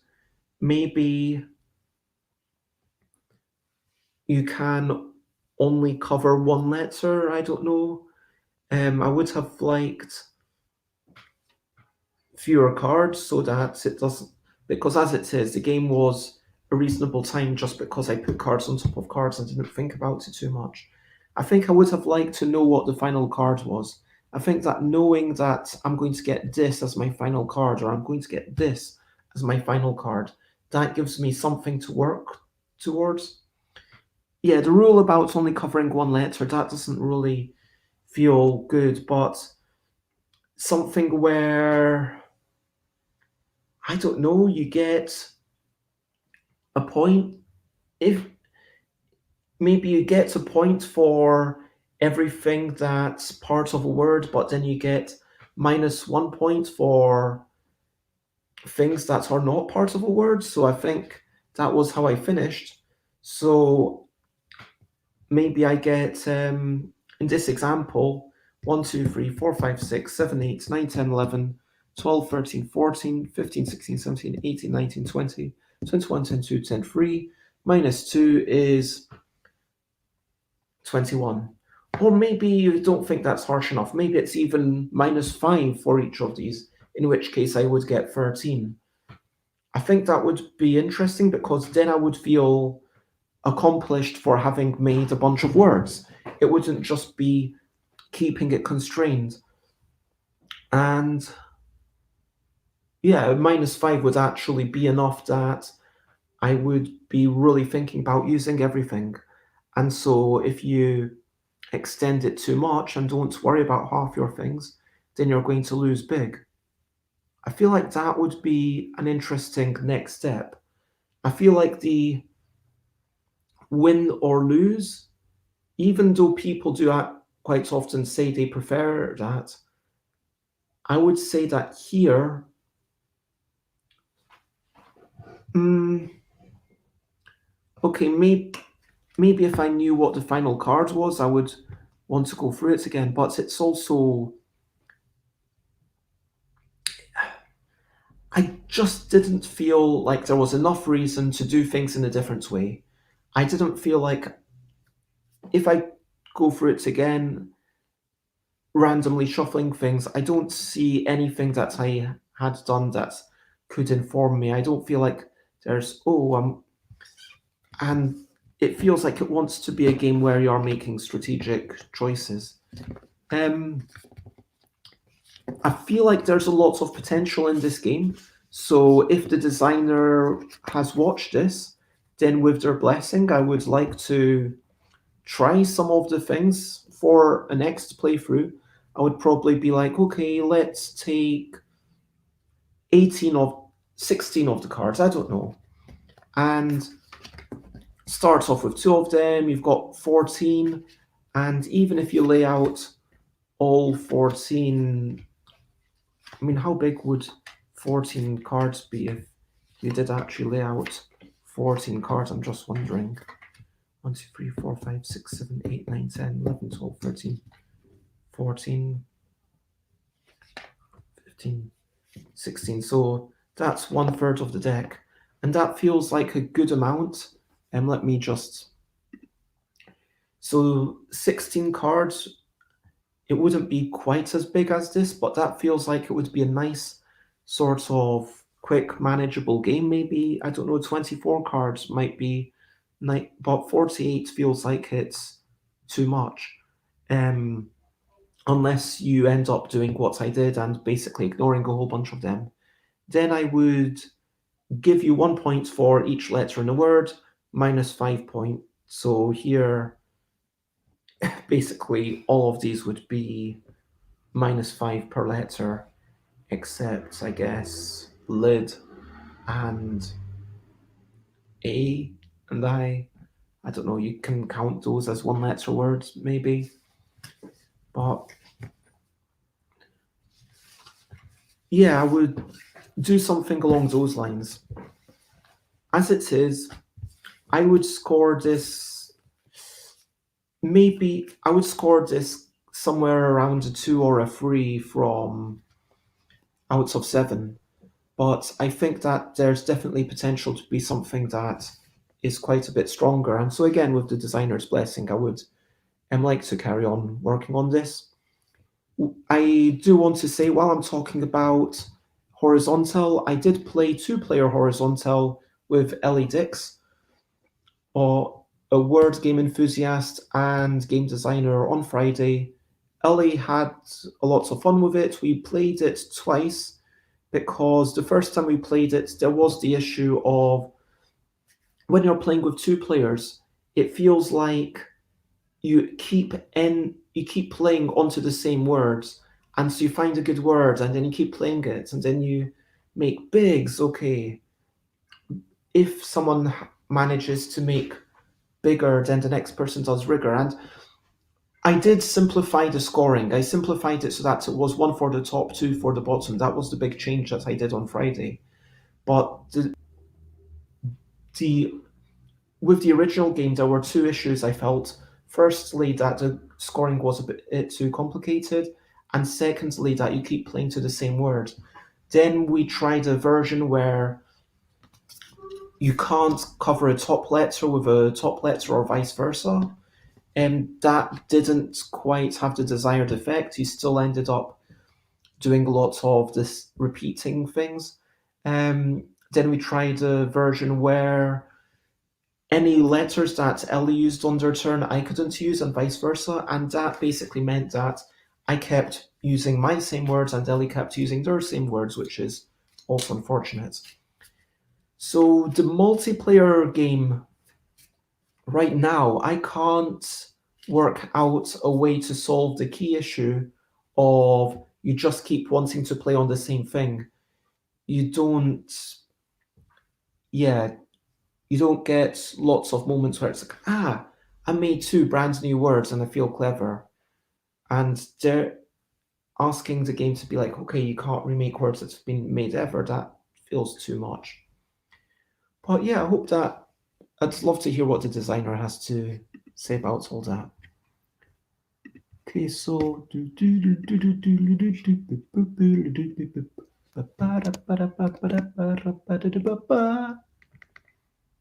okay, we've got Lowell, which I'm going to play solo. And before I do that, I'm going to turn around Every now and then I like to stretch my body because it keeps me healthy and turn around. Okay.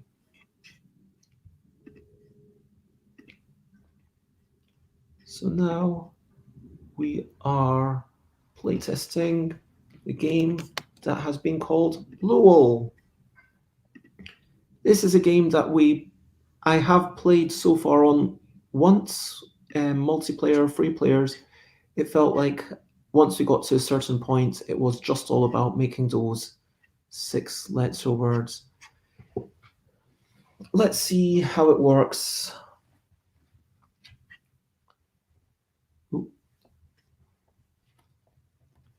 And I need to double check my chat with the designer because there was one key number that was omitted from the rules.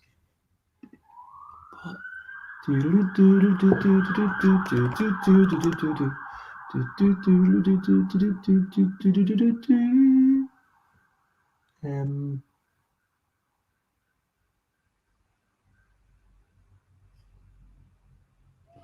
30. Okay, so for one player game, you remove 30 cards. So basically, you've got 18 cards left. 1, 2, 3, 4, 5, 6, 7, 8, 9.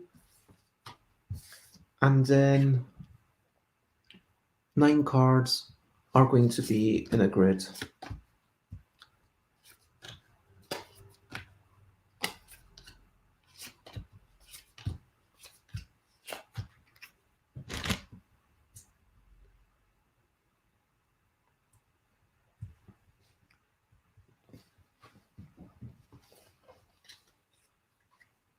So the aim of the game is to make words using lower letters.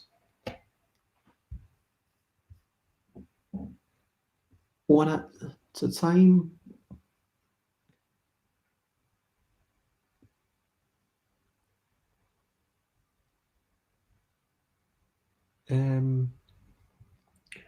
Okay, so you make a word, then use one of these to change the grid very slightly. So my objective, as I see it, is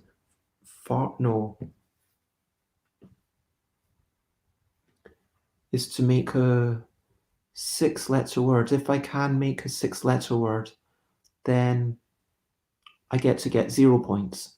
If I make any other letter words, then I get the number on the card, and the number is, the lower the number, the better. So for example, I could make farm, and that would give me 2 points, which is 2 points more than 0. So still in my mind, I'm thinking, can I make the perfect thing? From. Okay. There's no E, so I can't do the nice ED thing. I can pluralize. That's nice. Earned.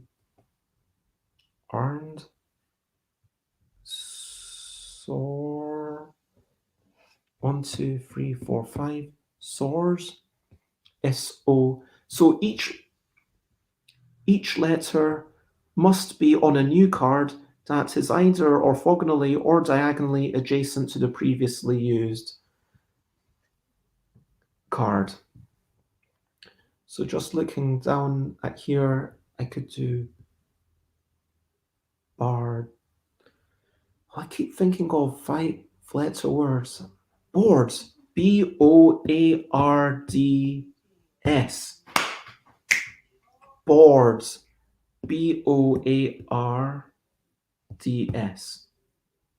I'm very proud of it. So, to make a word, blah, blah, blah. Score 1 card. The card that is scored is the one with the lowest number amongst cards which okay, board. And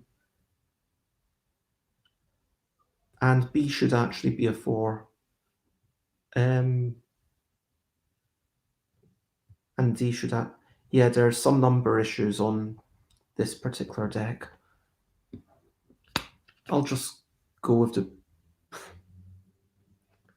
Yeah, some of these numbers on the couple deck are wrong. The D's should be 5 and the B's should be 4. But I take that and I get rid of it because I used 6. I've still got 0 points, which is nice. And let's see if I can do that 9 more times.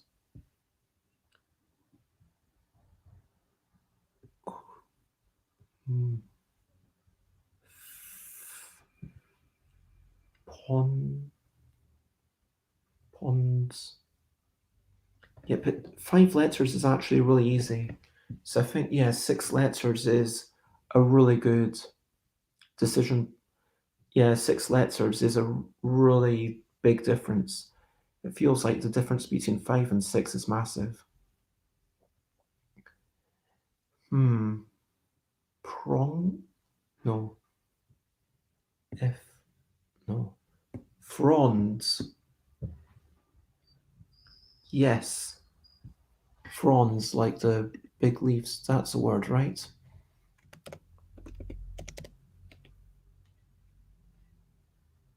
Yeah, a long leaf which has an edge divided into lots of thin parts.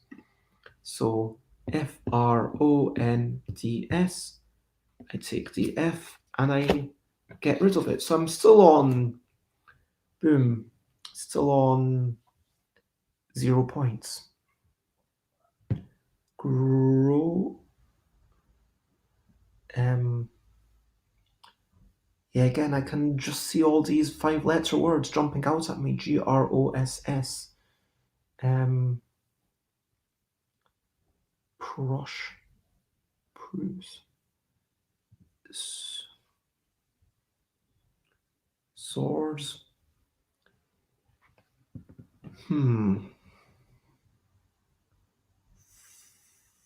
For. Wrong.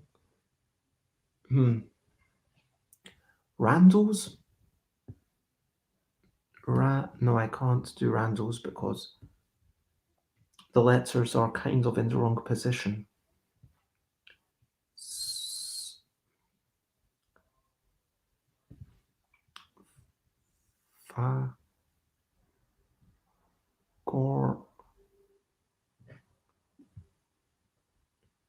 Doors? No. Again.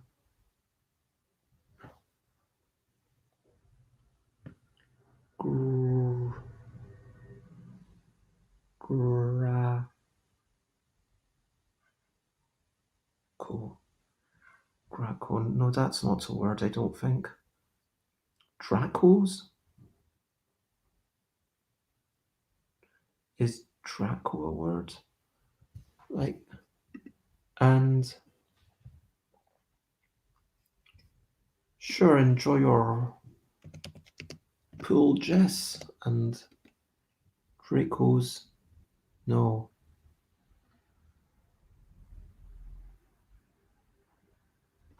Oh.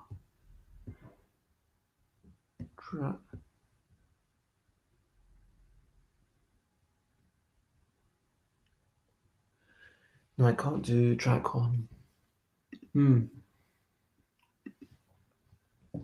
It's almost as if I'm there. You'll have to share all the pictures and of the pool if you want. If you don't, that's also okay. Have a lovely swim, Jess. Shroom. SHROOM. Shroom. Yes. I think that shroom is like mushroom shroom. Hopefully. Boom. Shroom.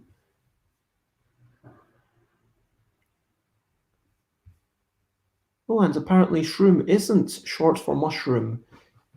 According to the Collins English Dictionary, it's specifically short for magic mushroom. That's interesting. Regardless, SHROOM. I pick up the M, I get rid of that. Boom. 30% of the way there. Oh, an X. That is a tricky one.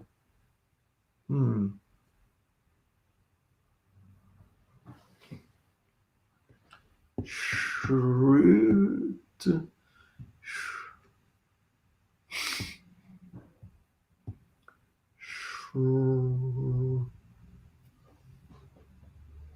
Shrift. No. Yeah, I keep coming back to things I know aren't words. All the S's. Okay, I could easily pluralize anything. I just need to get a 5-letter noun or verb. Canos, pon, pun, oh,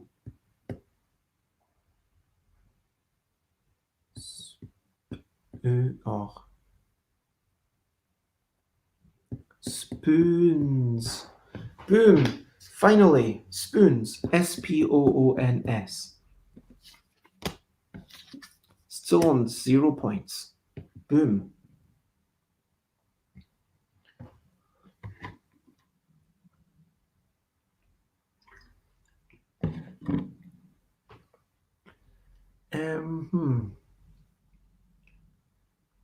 Cool.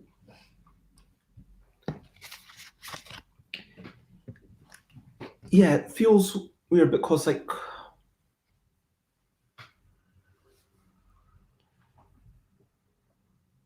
I don't want to be. As soon as I get 1 point, I will never be able to get back down to 0. So it's very in my face and obvious. If I don't get 6-letter words, I am giving up the chance to ever get that perfect score of 0. So I feel like I need to keep thinking about it and thinking about it until I've got my 6-letter word. And it is an interesting puzzle, don't get me wrong, but it is also a little bit frustrating. Group, groups, droogs. Oh, no, I don't think droogs is an actual word. I wonder if droog has entered the dictionary. You know, droog from that Clockwork Orange. Droogs. Oh, apparently it is now in the British dictionary. There we go. So if I wanted to use droogs, I could. Not that I can, because the R is beside this O, and then that O takes me up there, and then goes down there. The Boggle style go beside things does work well. This feels interesting enough. And when I first read the rules, I was thinking, okay, this is actually really nicely done. There's a bonus for getting 6. You want to get the harder letters. If I go ox, okay, at least I get 1 point, but that still feels pretty good because it's the 1. But then with the multiplayer, it felt like it was always, okay, what's the lowest thing there? I need to get that. And it does feel like giving an entire card back is just too much because it's like you do it and you feel good. You kind of, well, anyway, I'm saying all this stuff, I'm trying to work out of foods. If, no, can't do fruits.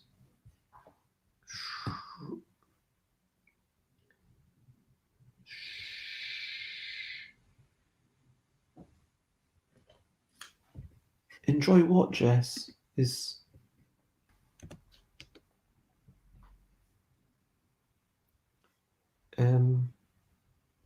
No, I've not got any Facebook messages. Oh, it's cold in my pool. Okay, so apparently I am now beside Jess's pool on the screen. Well, thank you, I guess. Can you? Yeah, is there a six-letter word here that I'm missing? A six-letter word using one letter from each card and then going diagonally or vertically or horizontally from one card to the next. Hmm. Boons. Boons. Yeah, it sees all those snoons. If only I had an E. And also, as I play the solo, I am going to have to think more and more about getting rid of the sub-offs isn't a word, is it? I mean,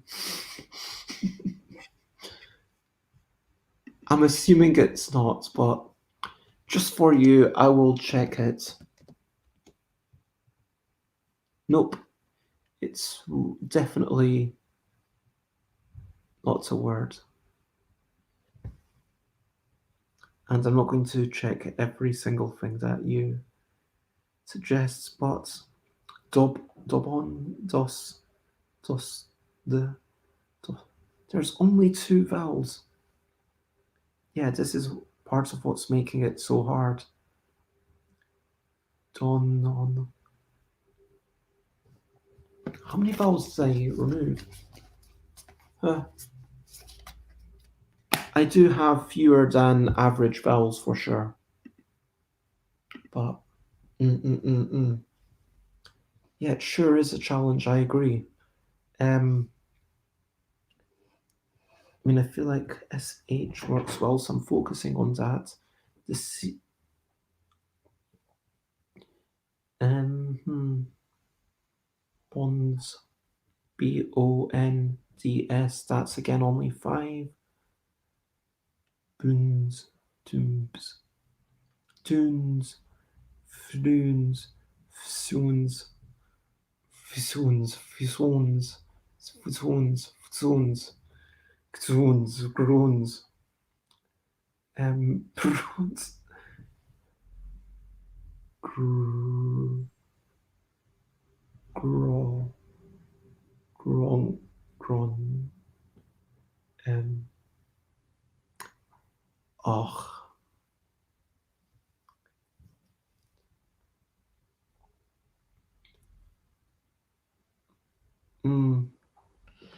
That's the thing, like, I can see ox, which only gives me 1 point. And that's good because I only get 1 point, and 1 point is close to zero, but it's not zero. And I know that if I make this one thing, this is the one moment when, yep, if I can't, if you can't find anything, Jess, I'm going to go with ox and take the 1 point. I'm going to take the 1 point penalty.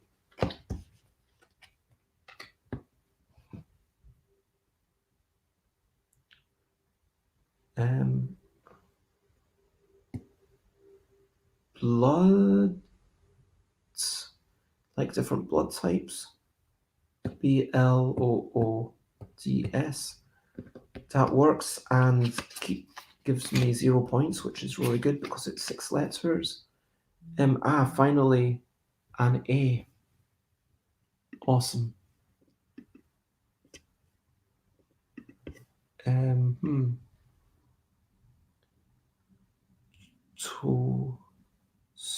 To, so,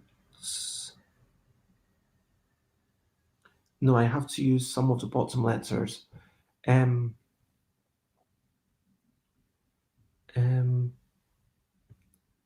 Tacos.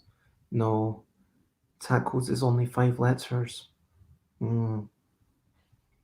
Rubbish tacos. Hmm. Tr- T-O.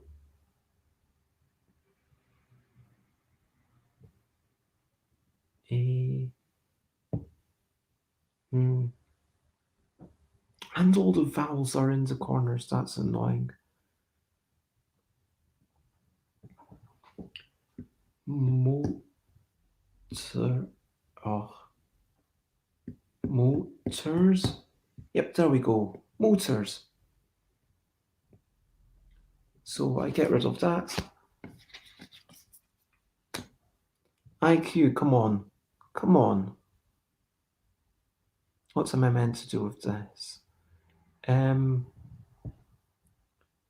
Tr-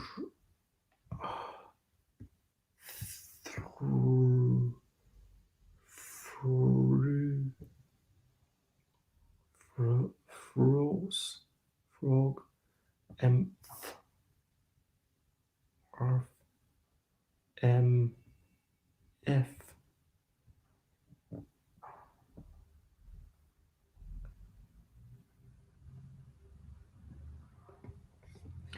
Yeah, something or. I mean, north doesn't even work. But if I could get north to work, then yeah, it wouldn't be long enough. But Lu, Loy, Loive, to, mm,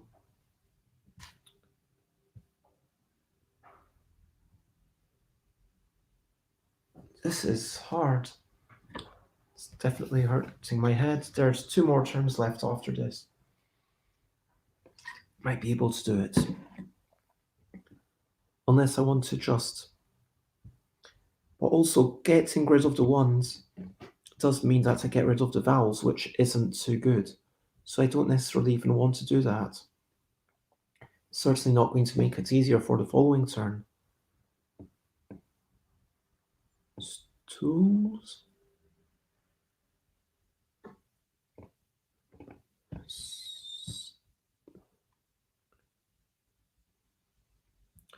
Stools doesn't quite work. No. Just got distracted by a flamingo. Fair enough.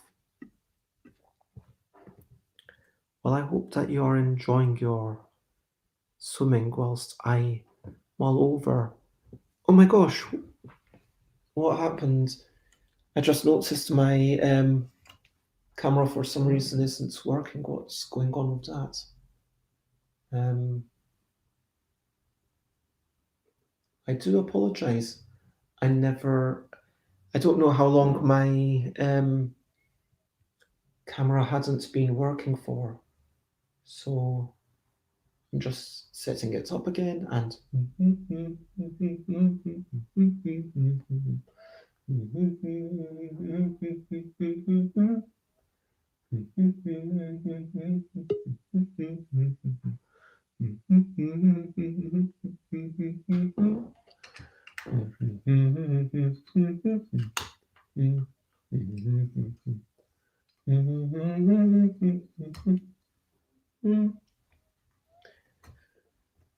Camera, camera, it's what I'm moving about. Camera, camera, I'm not gonna shout. Okay, there, it's back. Okay, so the camera's back. So yeah, six-letter words, six-letter words. So I was thinking stool, but stools doesn't work because I'm not allowed to use the same. To I'm only allowed to use up to one letter from each card. But slo- sloons. Oh, viol, viol. Oh, if only there was an I here. But there's lots of things you could make if you had like one letter difference. Mm, No, noters. Hmm. And thank you for the compliment, Jess. I appreciate it. Um, it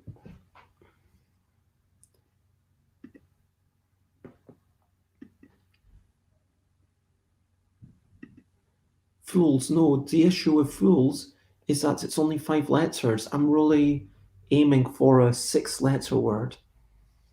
So yeah, that's the thing that makes it much harder. Yeah.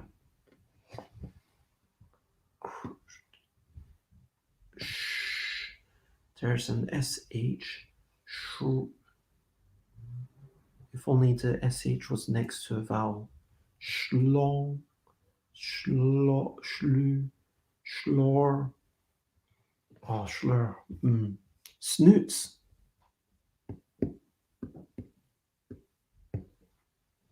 Oh, that's almost perfect. You need to use at least one of the lower letters.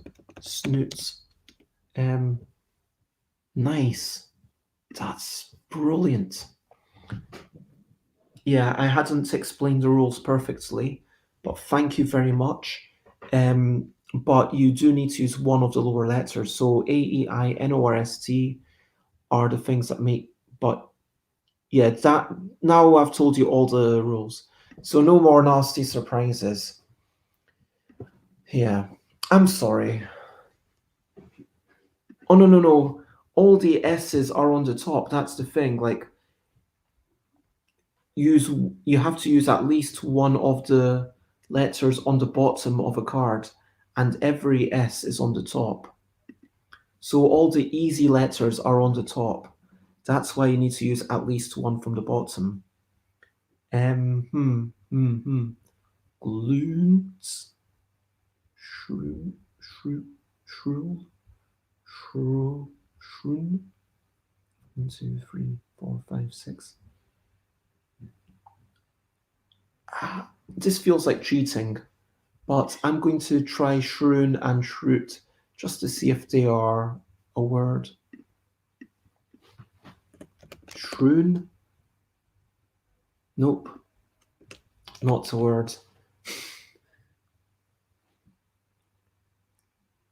Yeah, it could have been a word.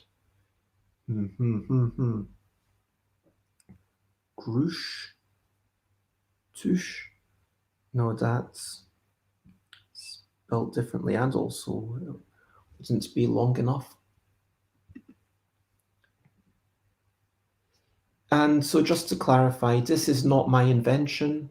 This game is by another designer. I'm not going to name them after we've gone through the initial judging. Um, and the idea is that you can make any word you want as long as you use one of the lower letters. So I could use the word to, oh, no, low, L-O, like lo and behold. But if I do, then I get 5 points because you take the lowest number for which on the cards for which you use the lower letter, if that makes sense. So if I used go, that's better because I only take 3 points. If I had, I can't think of a, if I had foot, Foot, that's only 2 points. I can't actually think of something using the Q or the V. So if I did foot, I would only take 2 points. So it's not too hard. And but I am always aware in my head, if I make a 6 letter word, then I will get 0 points, and that is the best of all. It was invented based on the ELL deck, yes. So the Wibble Plus Plus deck is now known as the ELL deck, which is why I call this stream TESTABELL, if that makes sense. Loons. Yeah, if I can't think of anything else, then foot would be the best thing to do at this point. It again feels like a disappointment. It feels like I'm just not good enough. It feels like there was the challenge, and this is kind of the yeah. Maybe I don't know why it is. Maybe my mind is too competitive, but yeah, psychologically, for whatever reason, I feel like I need to yeah rise to the challenge if I can. Groot, I am Groot. Um, hmm, hmm, hmm. Shh.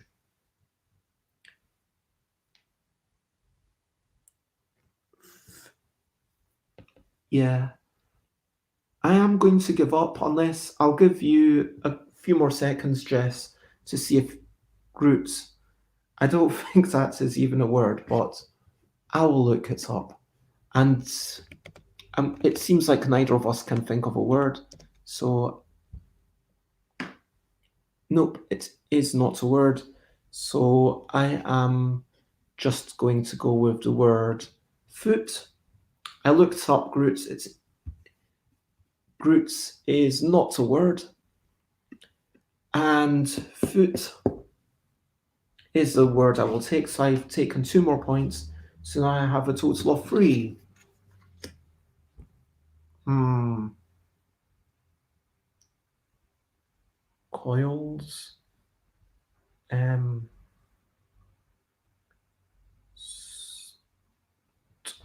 Stools. Stools. Stools. Boom. I got it straight away. Stools. Stools. I'm quite proud of that. So I take the L, but I'm allowed to get rid of it. And finally, we've got an E. In the entire, we only got one out of. Okay, so ED might be a possibility. Um, to or CK, that might be something that works well. I can see licks, for example, which gives me 1 point, but I want to do one better. I want to get 0. Um, Slicks, Slicks. Yeah, let me just double check that. Slicks.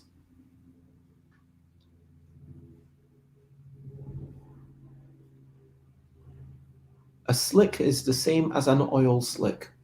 There we go. So Slicks, I take one, but then I get to get rid of one. And so in the final analysis, my score was 2 points. So that feels pretty good. I mean, I'm happy with 2 points. It's no 0, but I feel happy enough. It was definitely a brain burner because I was aiming for a really good score. And yeah, it's a really interesting psychological phenomenon where there's nothing here that says you need to aim for 0 points. I mean, I'm based on the fact that you've got points. I'm sure that the designer would say 2 points. That's really, really good. But still, knowing that 0 points is probably possible. But then again, maybe it's not always possible. Like here, maybe on those 2 turns when I couldn't find it, it wasn't possible. And yeah, it was. I feel like I prefer the one-player game to the three-player game. The three-player game, it just felt like you're randomly getting things. There wasn't any interaction with the other players when I played the three-player game. And so I didn't feel like having extra players added anything. Jess calls this a brain exerciser. I would absolutely agree. I think that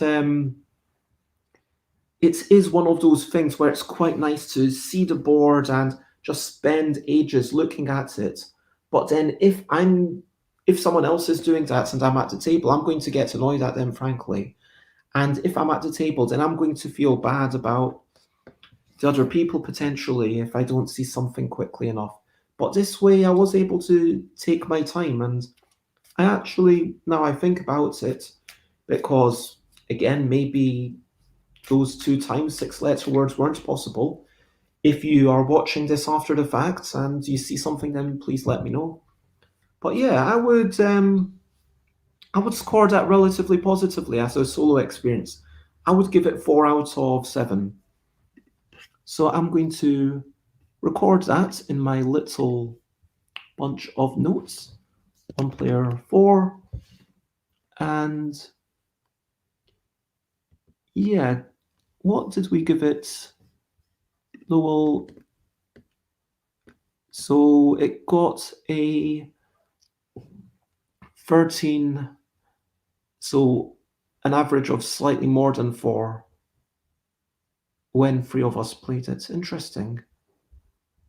That doesn't seem... I definitely preferred this version though. Well, you're very welcome. If you have to go, then I'll say goodbye to you and lots of love. There is one last game that I am going to be playing, which is ELL. Okay, well, there is one last game that I'm going to be playing called ELL. And...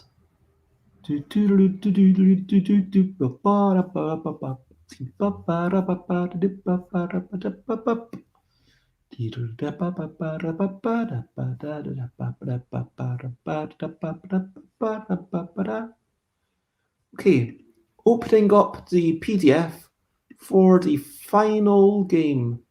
And let me get asteroid. There we go. So this is an interesting, nice shirt hair combo. You're all full of the compliments today. Thank you very much. No, it's still cold enough that I want to keep the shirt on.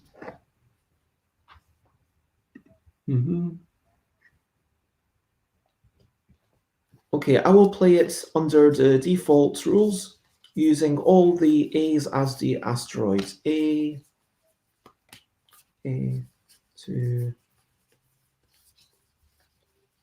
3, 4, 5, 6. There we go.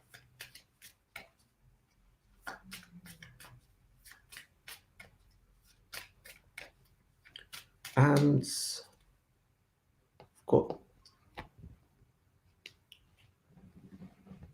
we'll call this the box, and just says, are you in London? Yes, I am. You'll have... What does my pen Rai Naka mean? You'll have to remind me. This sounds very odd. I mean, I don't... Why would James be getting in the bath in a t-shirt? And... Okay, no problem. Thanks. My pen Rai Naka means no problem. He was cold. I mean, surely should have had a hot bath. I don't know, warmed up the bathroom. That still feels a wee bit... Are you? I mean, yeah, I shouldn't be judging. I mean, if you enjoy that, then cool. I mean, I was assuming that you would be in the pool in your swimsuit.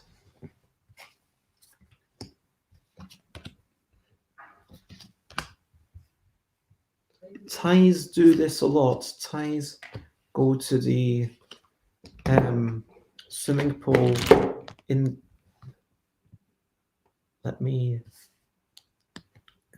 Apparently Thais go to the swimming pool in their pajamas a lot.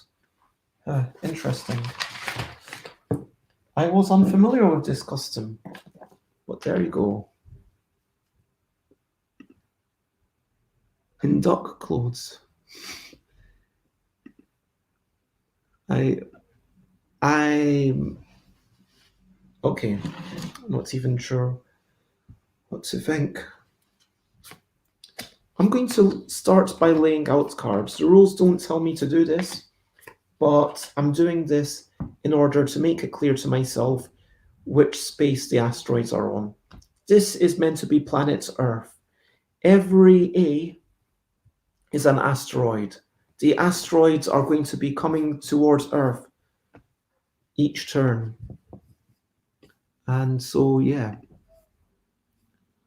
Let's see.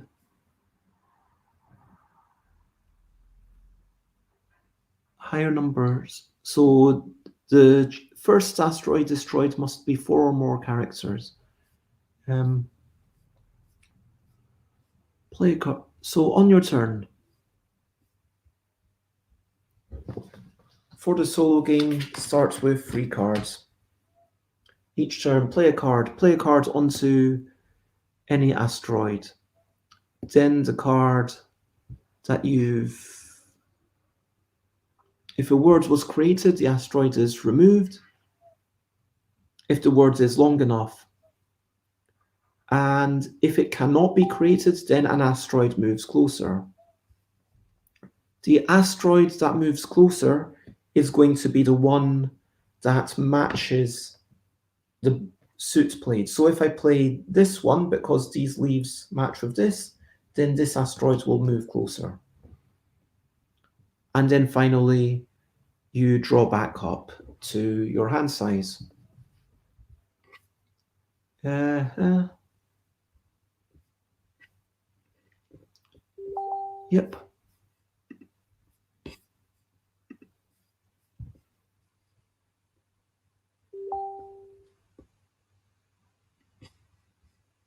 Okay, and I'm going to mute my thing, but yes, Jess, I can. Those are some interesting PJs. Are you happy for me to show them to everyone? You're looking good there. And but yeah. So let me start on. Should we start on the medium difficulty, the easy difficulty, or the hard? So easy is starting off with 2 letters, which I've already beaten. Medium is starting off with 3, and hard is starting off with 4 letters, and then it would be 4, 5, 6, 7, 8, and then 9, which sounds incredibly difficult. But well, I guess ing isn't too bad. But maybe I shall try the medium. What do you think? Do you have any strong thoughts about this? Let me know. Should Bez play the hard game or the medium game? And this is Jess, right now, in Thailand, wearing pajamas. And apparently this outfit is common in Thailand. There you go.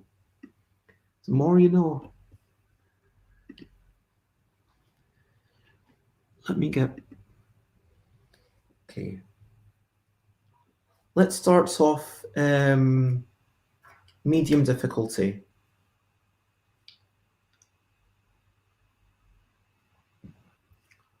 And you can only make a word when it's the one that you've played onto.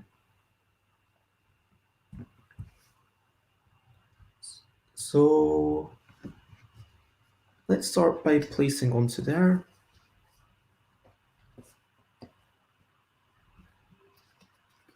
And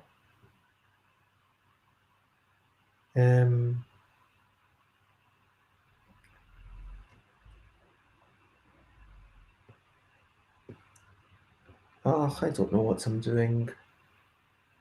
ing seems really good for later in the game. But then if I'm already thinking about this being my last word, then I can only get it to move 4 times, which is not very much. That doesn't... ideally, this should be my last word. Let me put down this, the IB under here, and then the AG moves.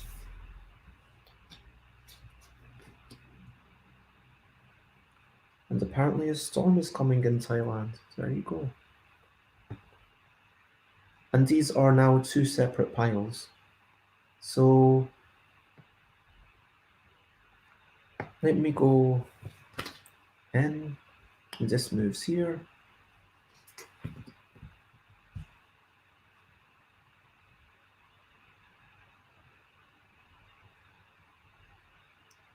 And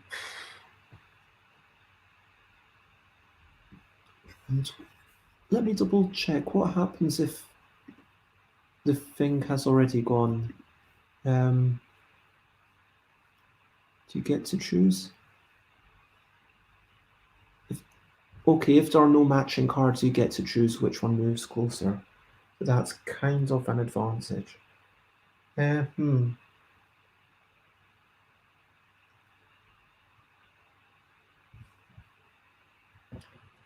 Yeah, I'll go with.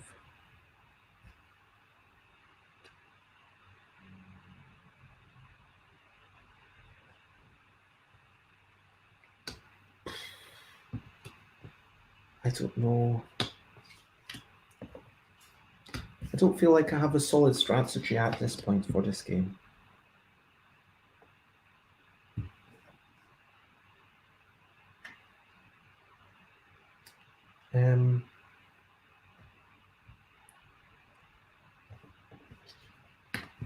Put the T here and it moves. 8.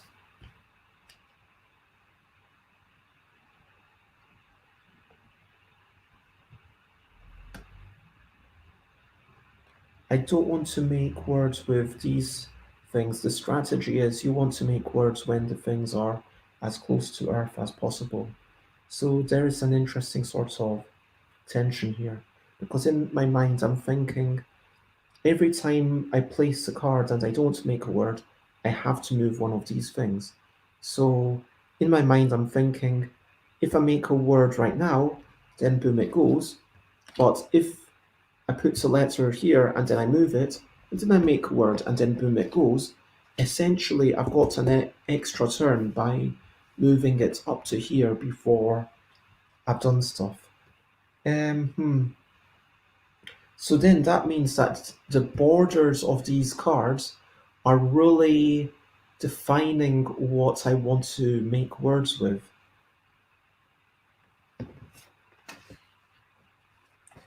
So maybe I just play semi-randomly at this point and then try and work out words later. I mean, do I have to use, when I make a word, so it can, you must use all cards on the asteroid, try to keep the A at the top of the asteroid pile. Each card can only be one letter. You must use exactly one letter from each card.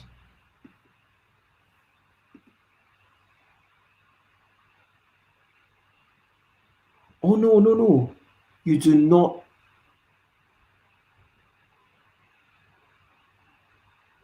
You do not have to use all the cards. Okay.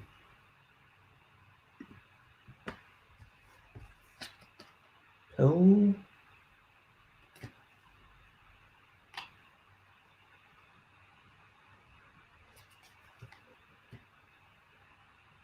Huh.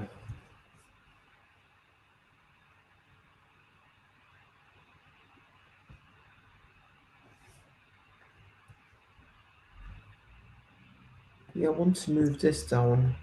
So I've got these and keep playing one of one suit to get it down and then make a word with it, I think. That is the strategy. So I'll put the letter under here. Okay. Now I've got one to move this down. So that will go here next turn. But first I want to get to bonus turn, so I'll put this on to I don't know here. Move that down. And I need to blast this asteroid. So, pichoo, pichoo. 1. W-O-N. So that is a 3-letter word. And now I need to make a 4-letter word for the next asteroid. This is my hand down here, by the way. And Jess says, this looks hard, and I get distracted a lot. Firstly, that is totally fair. I know you're not actually here. When I'm watching people, I don't get into it and really enjoy it in the same way as if I'm playing myself. And I would say there is a lot going on. I'm not sure how hard as a game it is, if you know what I mean. Now that I've kind of understood it, but there is definitely a wee bit to think about. Actually, I'm going to keep on the side of my table. I'm keeping this face up just to remind myself what is now essentially a wild card. What is going on? What's going on? Sing me my mind. Okay, so I want everything to have at least 3 just things. And because then the 4th card should be the one that gets played. Yeah, okay.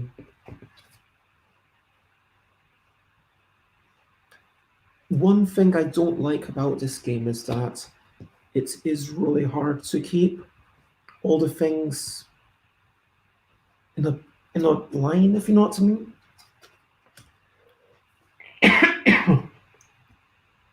Pardon me. I'm going to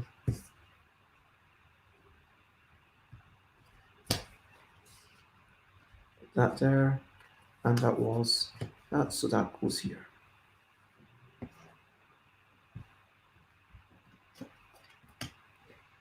Oh, let's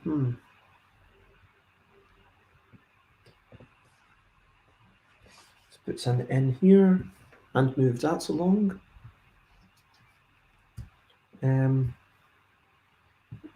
All of these are for this suit, so I don't know. Let's put this here and move that along.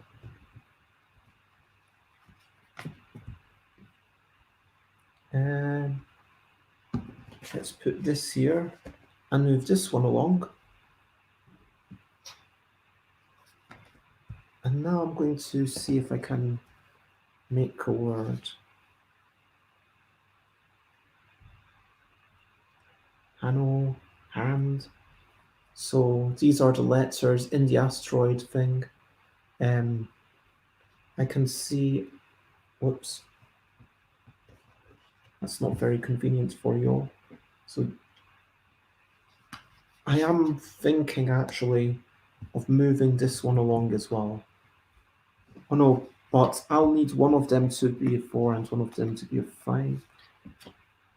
But this doesn't need to move every turn, so it's okay. I think it's actually good to have some things here as long as your letters aren't clogged up with just that. So if I put this here, because now I need 4, at least that goes here.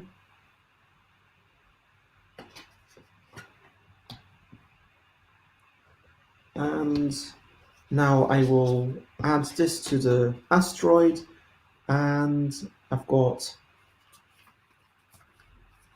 hand. So that is my 4-letter word, hand. Boom. Pow, pow, pow, pow, pew, pew.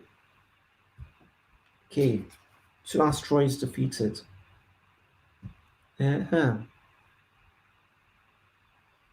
So right now I might want to use these two more than I want to use this one, because this is a wild card which feels good in terms of suit. But there, and now I need to make 5-letter words, which is where things get tricky. Prill.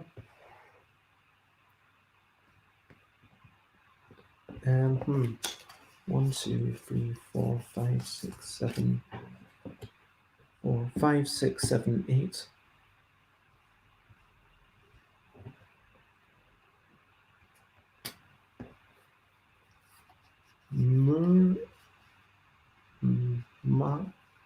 Stars.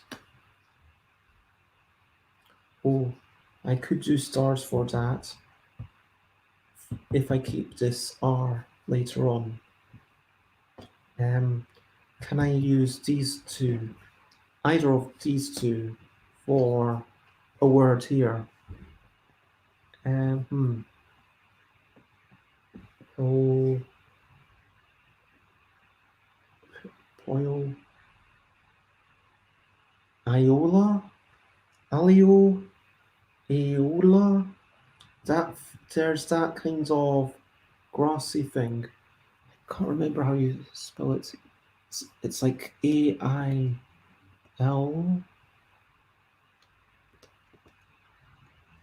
Aioli, that's the one.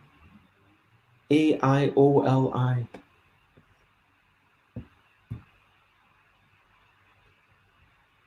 Oh. Oh. That moves. LI. Aioli. Boom. So you can see AIOLI.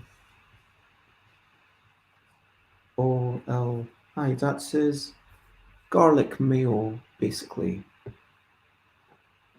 That's a 5-letter word. I only need to make a 5-letter word. But now I need to make a 6, and then a 7, and then an 8. That's the way it escalates. 5, 6, 7, 8. That's the way the game escalates.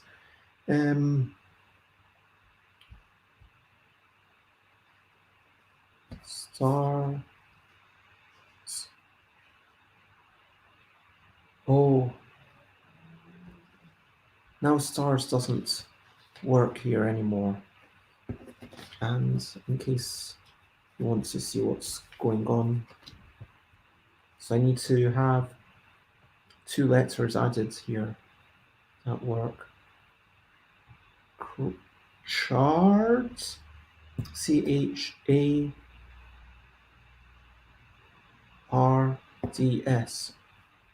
Charts. That seems good.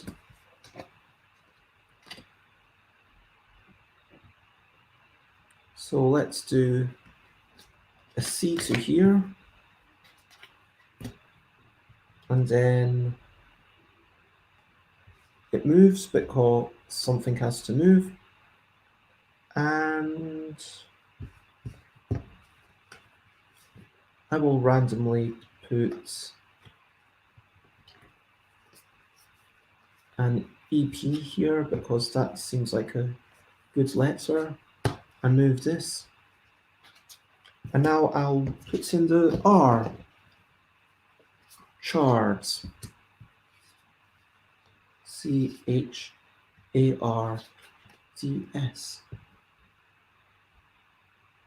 Charts. That is a 6-letter word. Boom.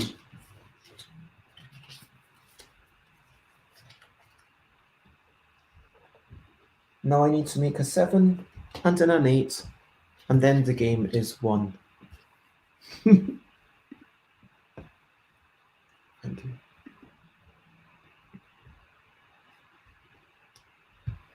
Okay, at this point, should probably be looking at these and saying, okay, what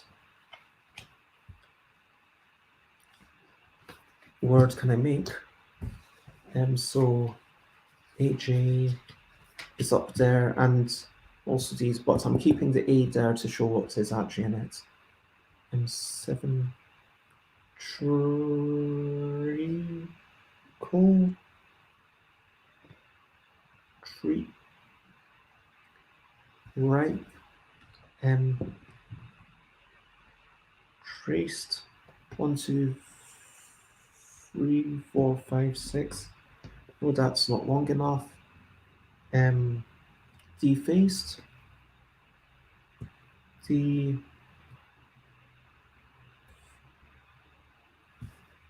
Deface. Defacer. Like someone who defaces things. That must be a word, right? It's not a word I would ever have used in my life. But yeah, defacer. There you go. That is a word for sure.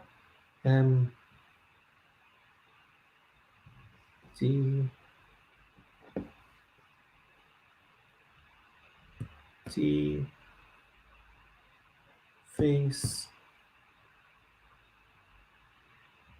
So I'm hoping for an E if I start doing that. Yeah, let's go with it. Boom. And at this point, I might as well put an extra card in here before I blow up this one, and it's going to be, I get to add one card, and it will be deface.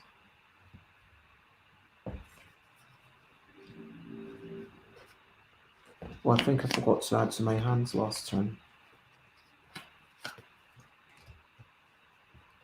Defacer, boom. And so that is my 7-letter word.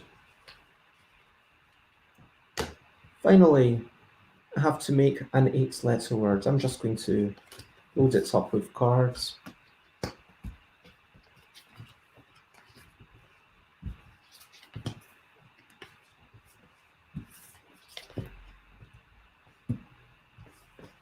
Boom.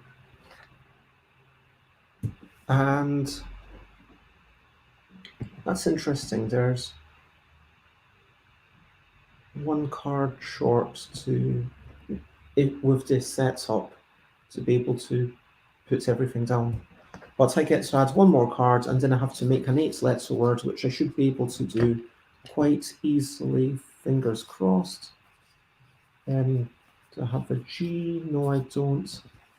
Okay, let's see if I can make an 8-letter word using all of these and one of these. Can I make an 8-letter word and win the game? CK. Black, BLACKER, that's only 7.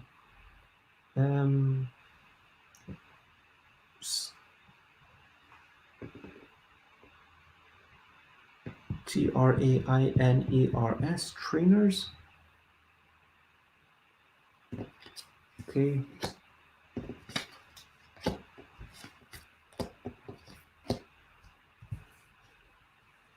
So I add this one card, and I have trainers.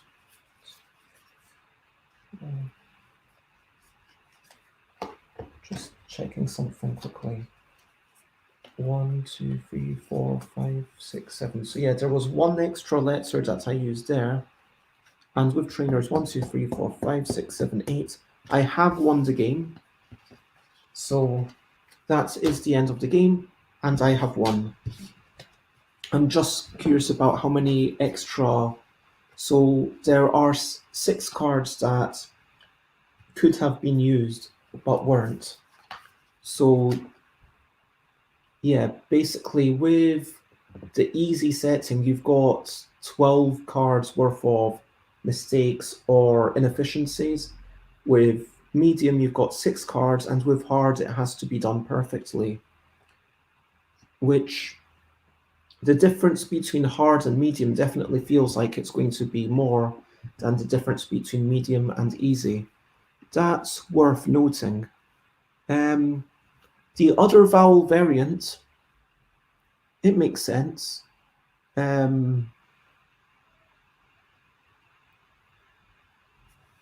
That using different cards for different things, that's fine. It's a nice game. I enjoyed it, but my main issue with it is simply from a logistical point of view that it uses a lot of table space. I'm picking the things up, looking through all of them. It's definitely a challenge if you are with multiple people. I think that knowing which space everything is on, I think you need this to kind of make sense of it. Um, I would be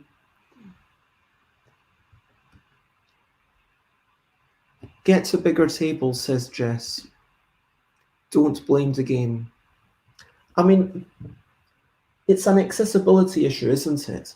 Like, okay, with these games, I try to talk about accessibility. I try to talk about how different it is, how well it uses the deck, and much I, how much I think it's a good game. I mean, okay, fair enough, but I'm going to follow on the thought anyway.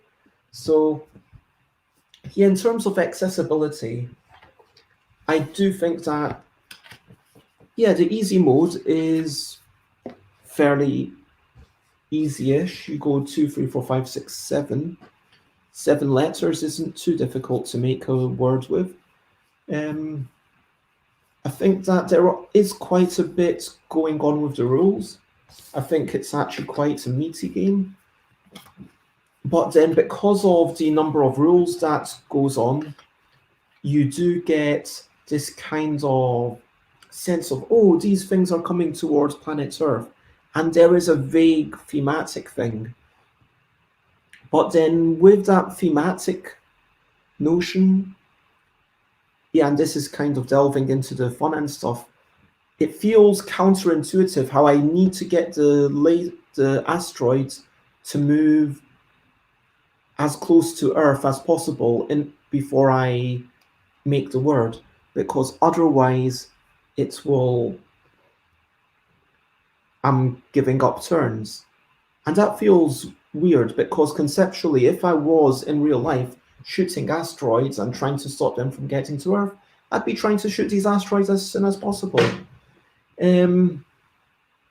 But that's a separate point. Actually, no, it's not.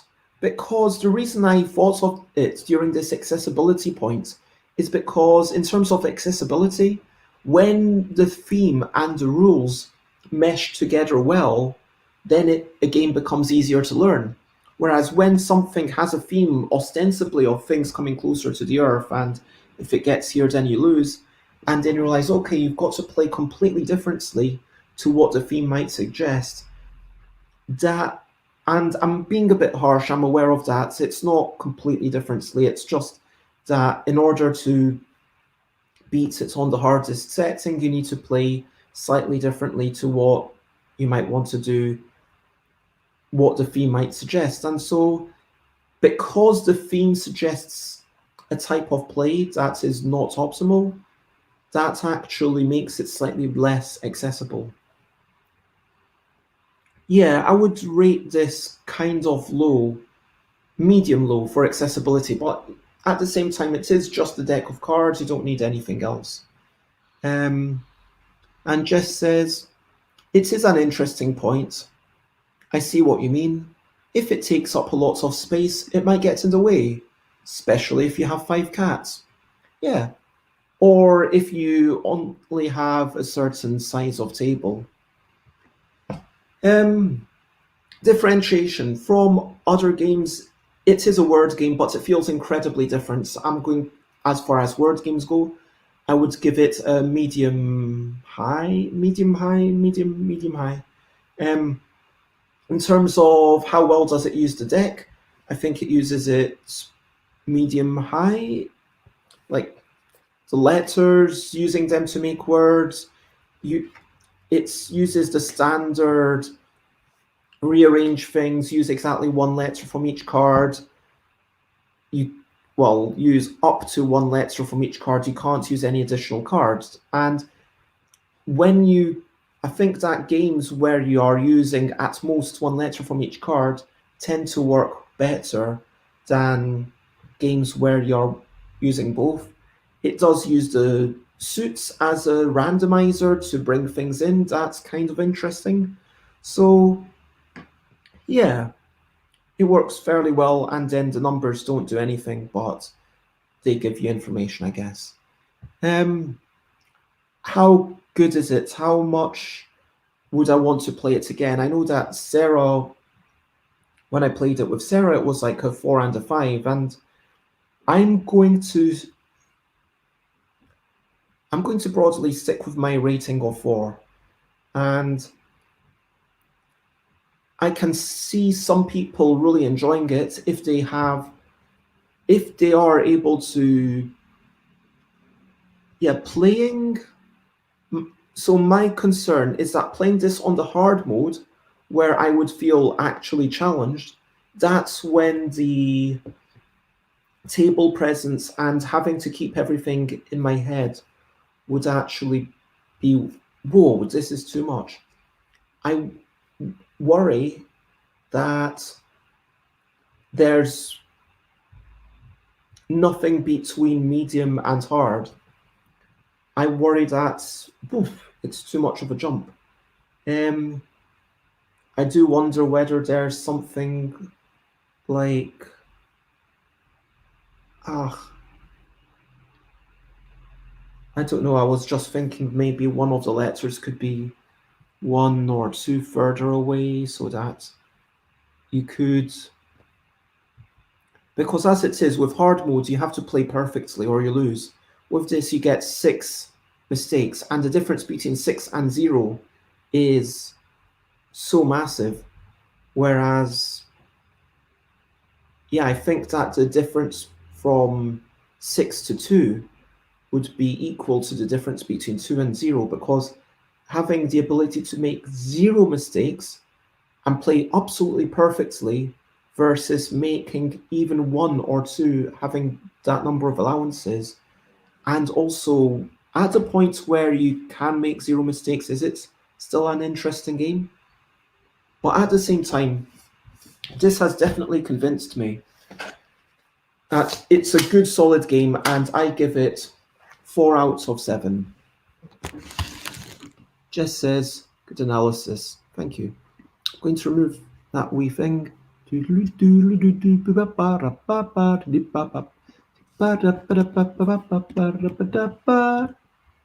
So that means that I have now, except for Auctionable, which I think we definitely need to replay, I have played everything. So I am going to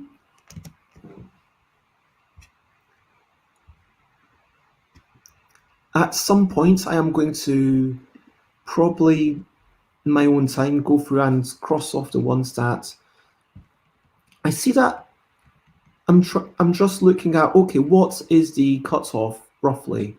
This doesn't mean that these games will definitely get removed, but I am thinking, okay, anything that scored, for example, less than 4 should probably get cut from consideration at this point. So one of the things that scored less than 4 was, let me actually firstly get rid of this and let me do a recap.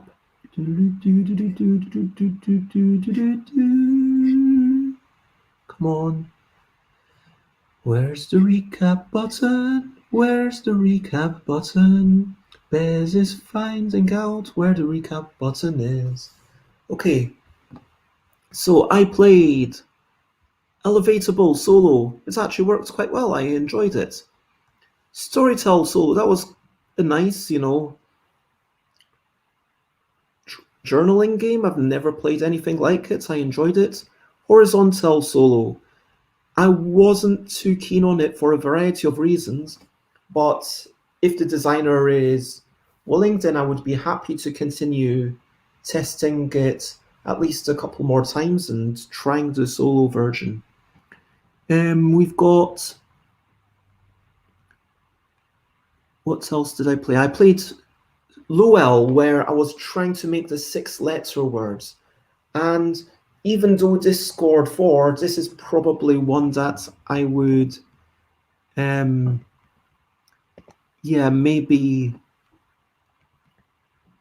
might drop, just because I feel like I'm not sure how to fix the problems. I can't, where it's something that I would like to keep. I would like to think about and potentially do a bit of development to in the future, but with Lowell, I just cannot work out how do I get rid of the feeling within the player that they need to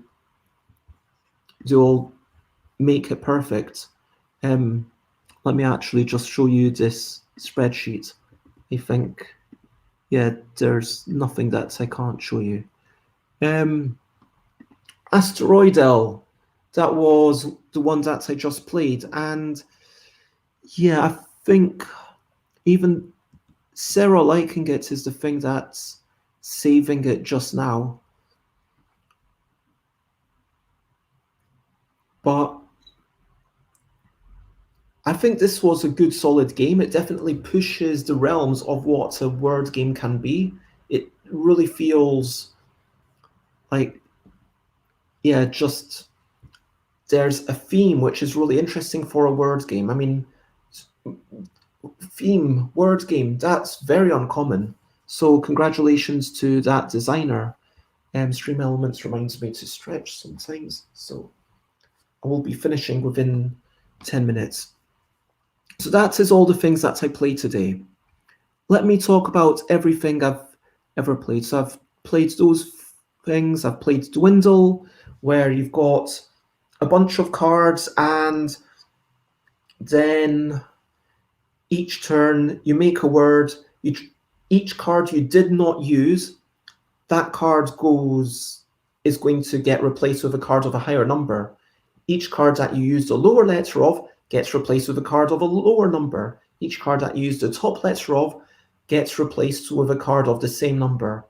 So it uses the deck actually really nicely, and it felt like a really nice way of, boom, I'm trying to get the lowest cards possible, and then you play through 5 times. I was never sure if going through 5 times is actually correct.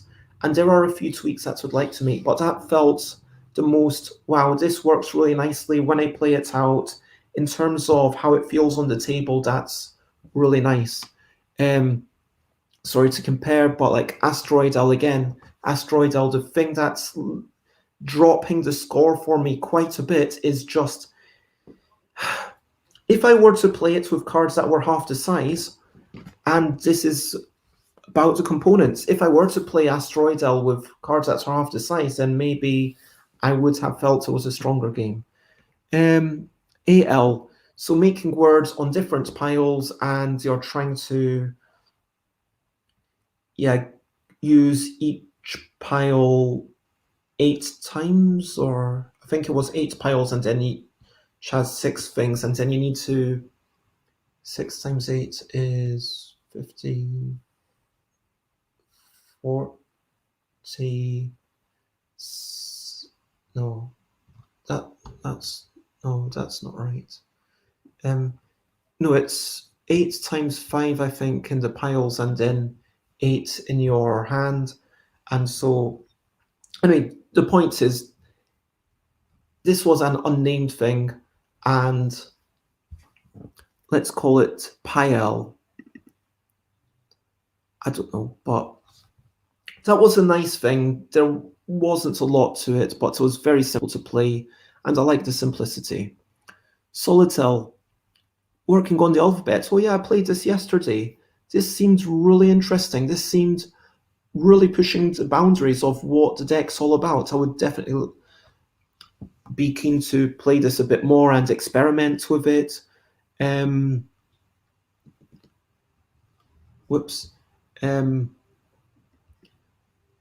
I'm going to rate these 1, 2, or 3 based on right. No, I'm not going to do that. Hopefully I'm speaking clearly enough that you can get an idea of my opinion. Battle, that was again really nice because it's so different. To me, it felt a little bit random and overcomplicated. I'm not a fan of it, but I could see a lot of other people being a fan of it. Elevatable. Oh, elevatable. 2 players. It didn't quite work as nicely as 1 player, in my opinion, because elevatable, it was, yeah, I feel like there wasn't much interaction. There wasn't lots of sad building up of things and feeling clever. But then, as soon as you made it 1 player, as soon as I had, okay, only the second card counts. Again, I would like to reach out to the designer. How do you feel about me pushing it in the direction that I currently am? Double. This is a really, really nice Jinromi adaptation.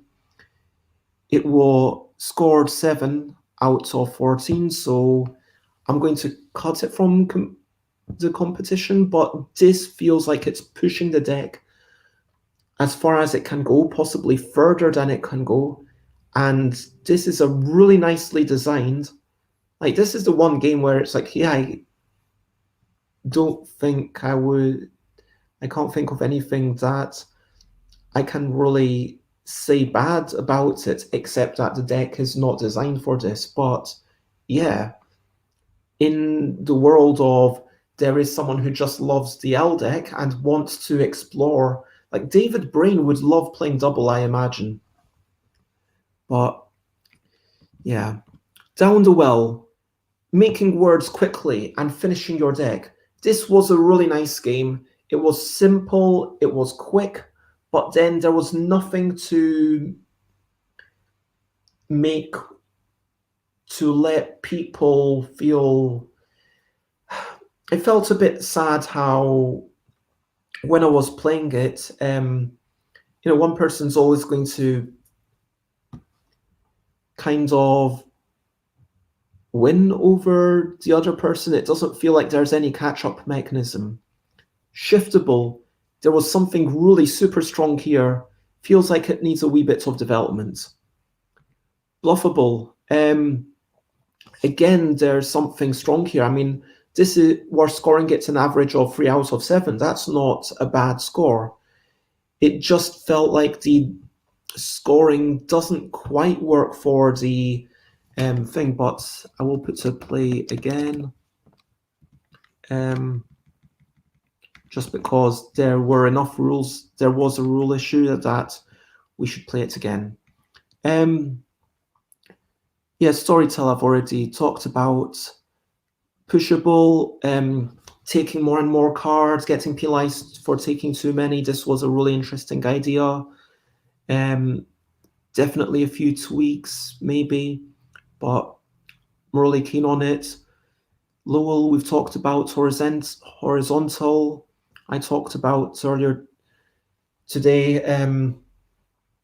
Basically, my issue with it, multiplayer, is that people keep placing on the same spots. And also, as written, the scoring was completely opposite to how it really should have been.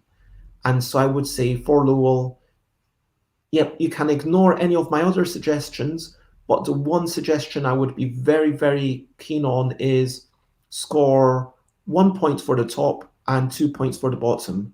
Alternatively, score 0 points for the top and 1 point for the bottom. Either way, yeah, I don't know. Squabble, race to place cards adjacent in the alphabet. This didn't seem like it needed anything extra going on, but was just a nice wee game. The getting rid of cards was a weird thing. So I played this again with Ellie Dix on Friday, and we tried a variant where the cards that were discarded just scored you 1 point, but then they go into your pile for the next game. So you always divide the piles equally between the players, but then the ones that you discarded almost are going to start you off at a disadvantage. So that made the discarding quite interesting because the original rules were okay, get rid of cards, put them into piles, but if you can't work out where to put a card, you can discard it, but then a card that you've discarded is 2 points, like -2 points essentially. Anything in your deck that you've not managed to get through because the person before you managed to win is -1 point. So there's a desire to put them on the pile to score 0 points for it rather than discarding and scoring -2.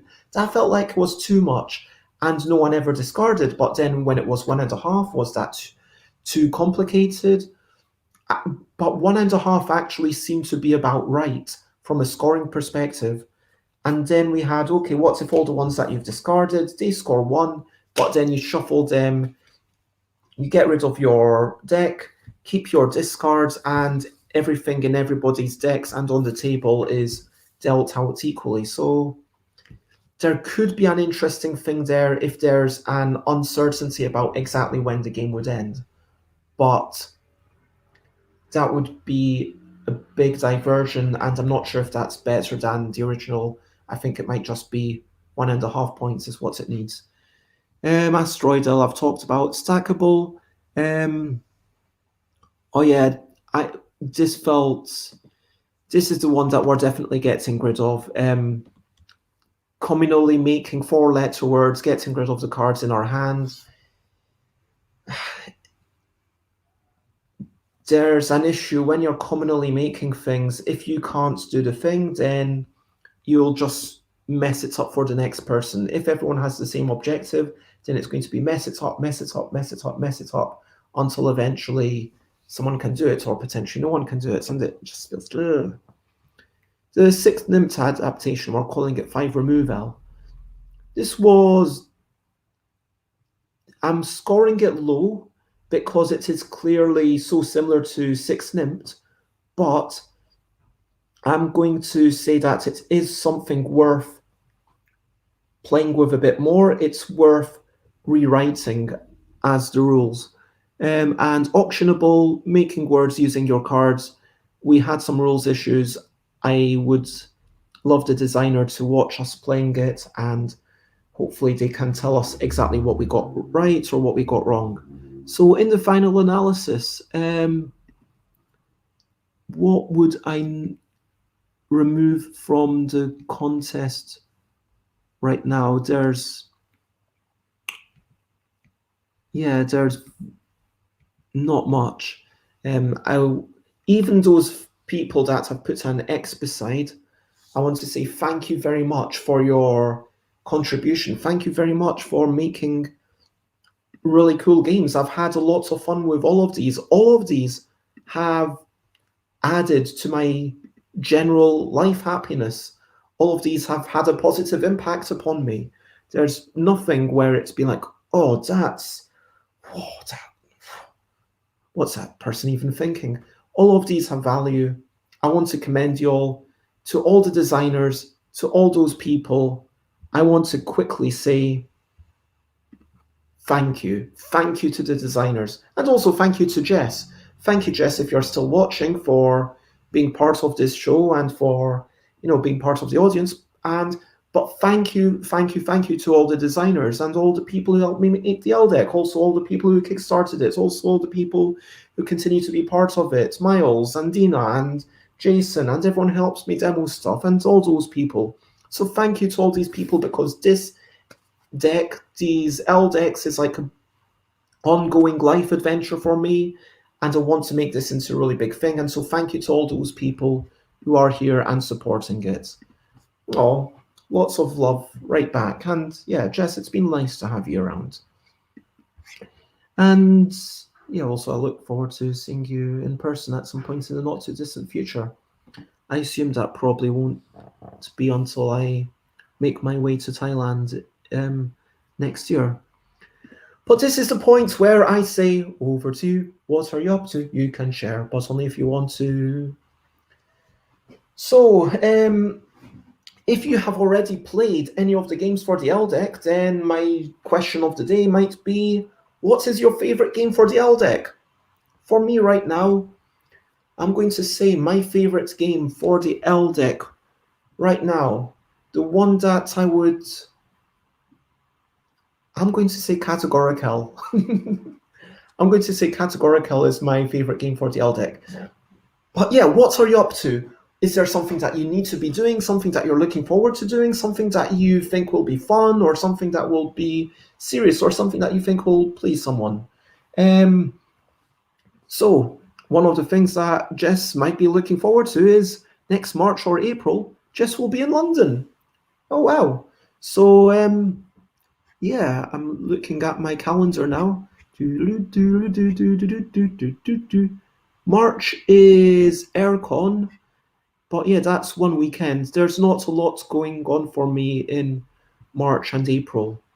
January, February is pretty full, but yeah, fingers crossed they will. I mean, yeah, it's really, really weird, all the situations.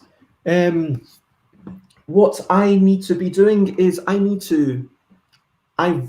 I very much want to finish writing the board game designer diary for Board Game Geek. It's going to be all about my new game, a game about wee whimsical creatures and trying to identify them after someone makes noises. Oh my gosh, I completely forgot.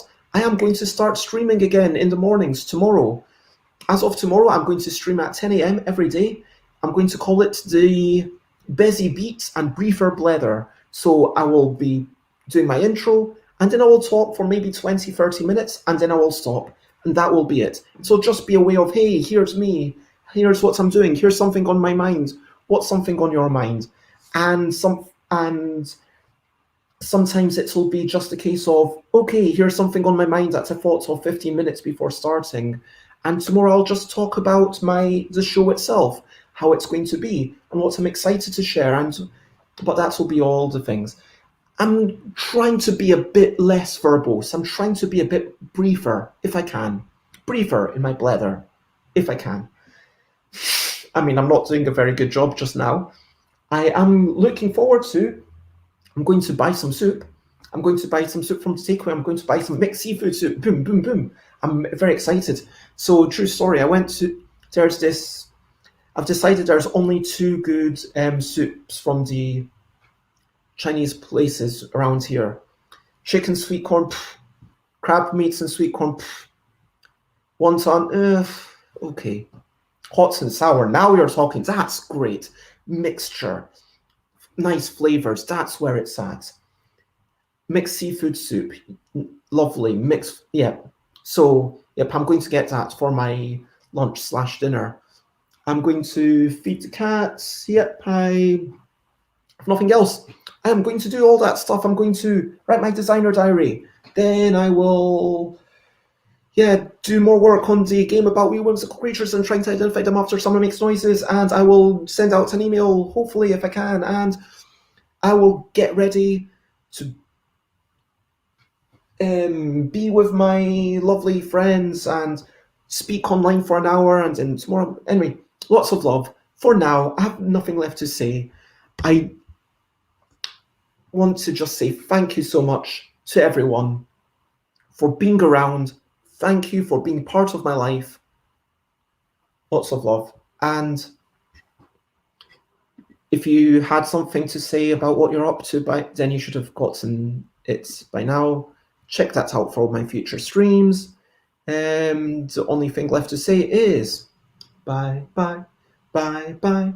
This is the goodbye song. Bye, bye, bye, bye, bye. Thank you for watching along. Bye, bye, bye, bye. This is the end of the show. Bye, bye, bye, bye. And now it's time to go. Bye. bye, bye, bye. This is a goodbye song. Bye, bye, bye, bye. Thank you for watching along. Bye, bye, bye, bye. This is the end of the show. And bye, bye, bye, bye. And now it's time to go. Bye bye, everyone. Thank you for watching. And yep, to all those designers, I hope that you feel like your stuff was properly tested. Let me know how you feel, and lots of love. Bye bye.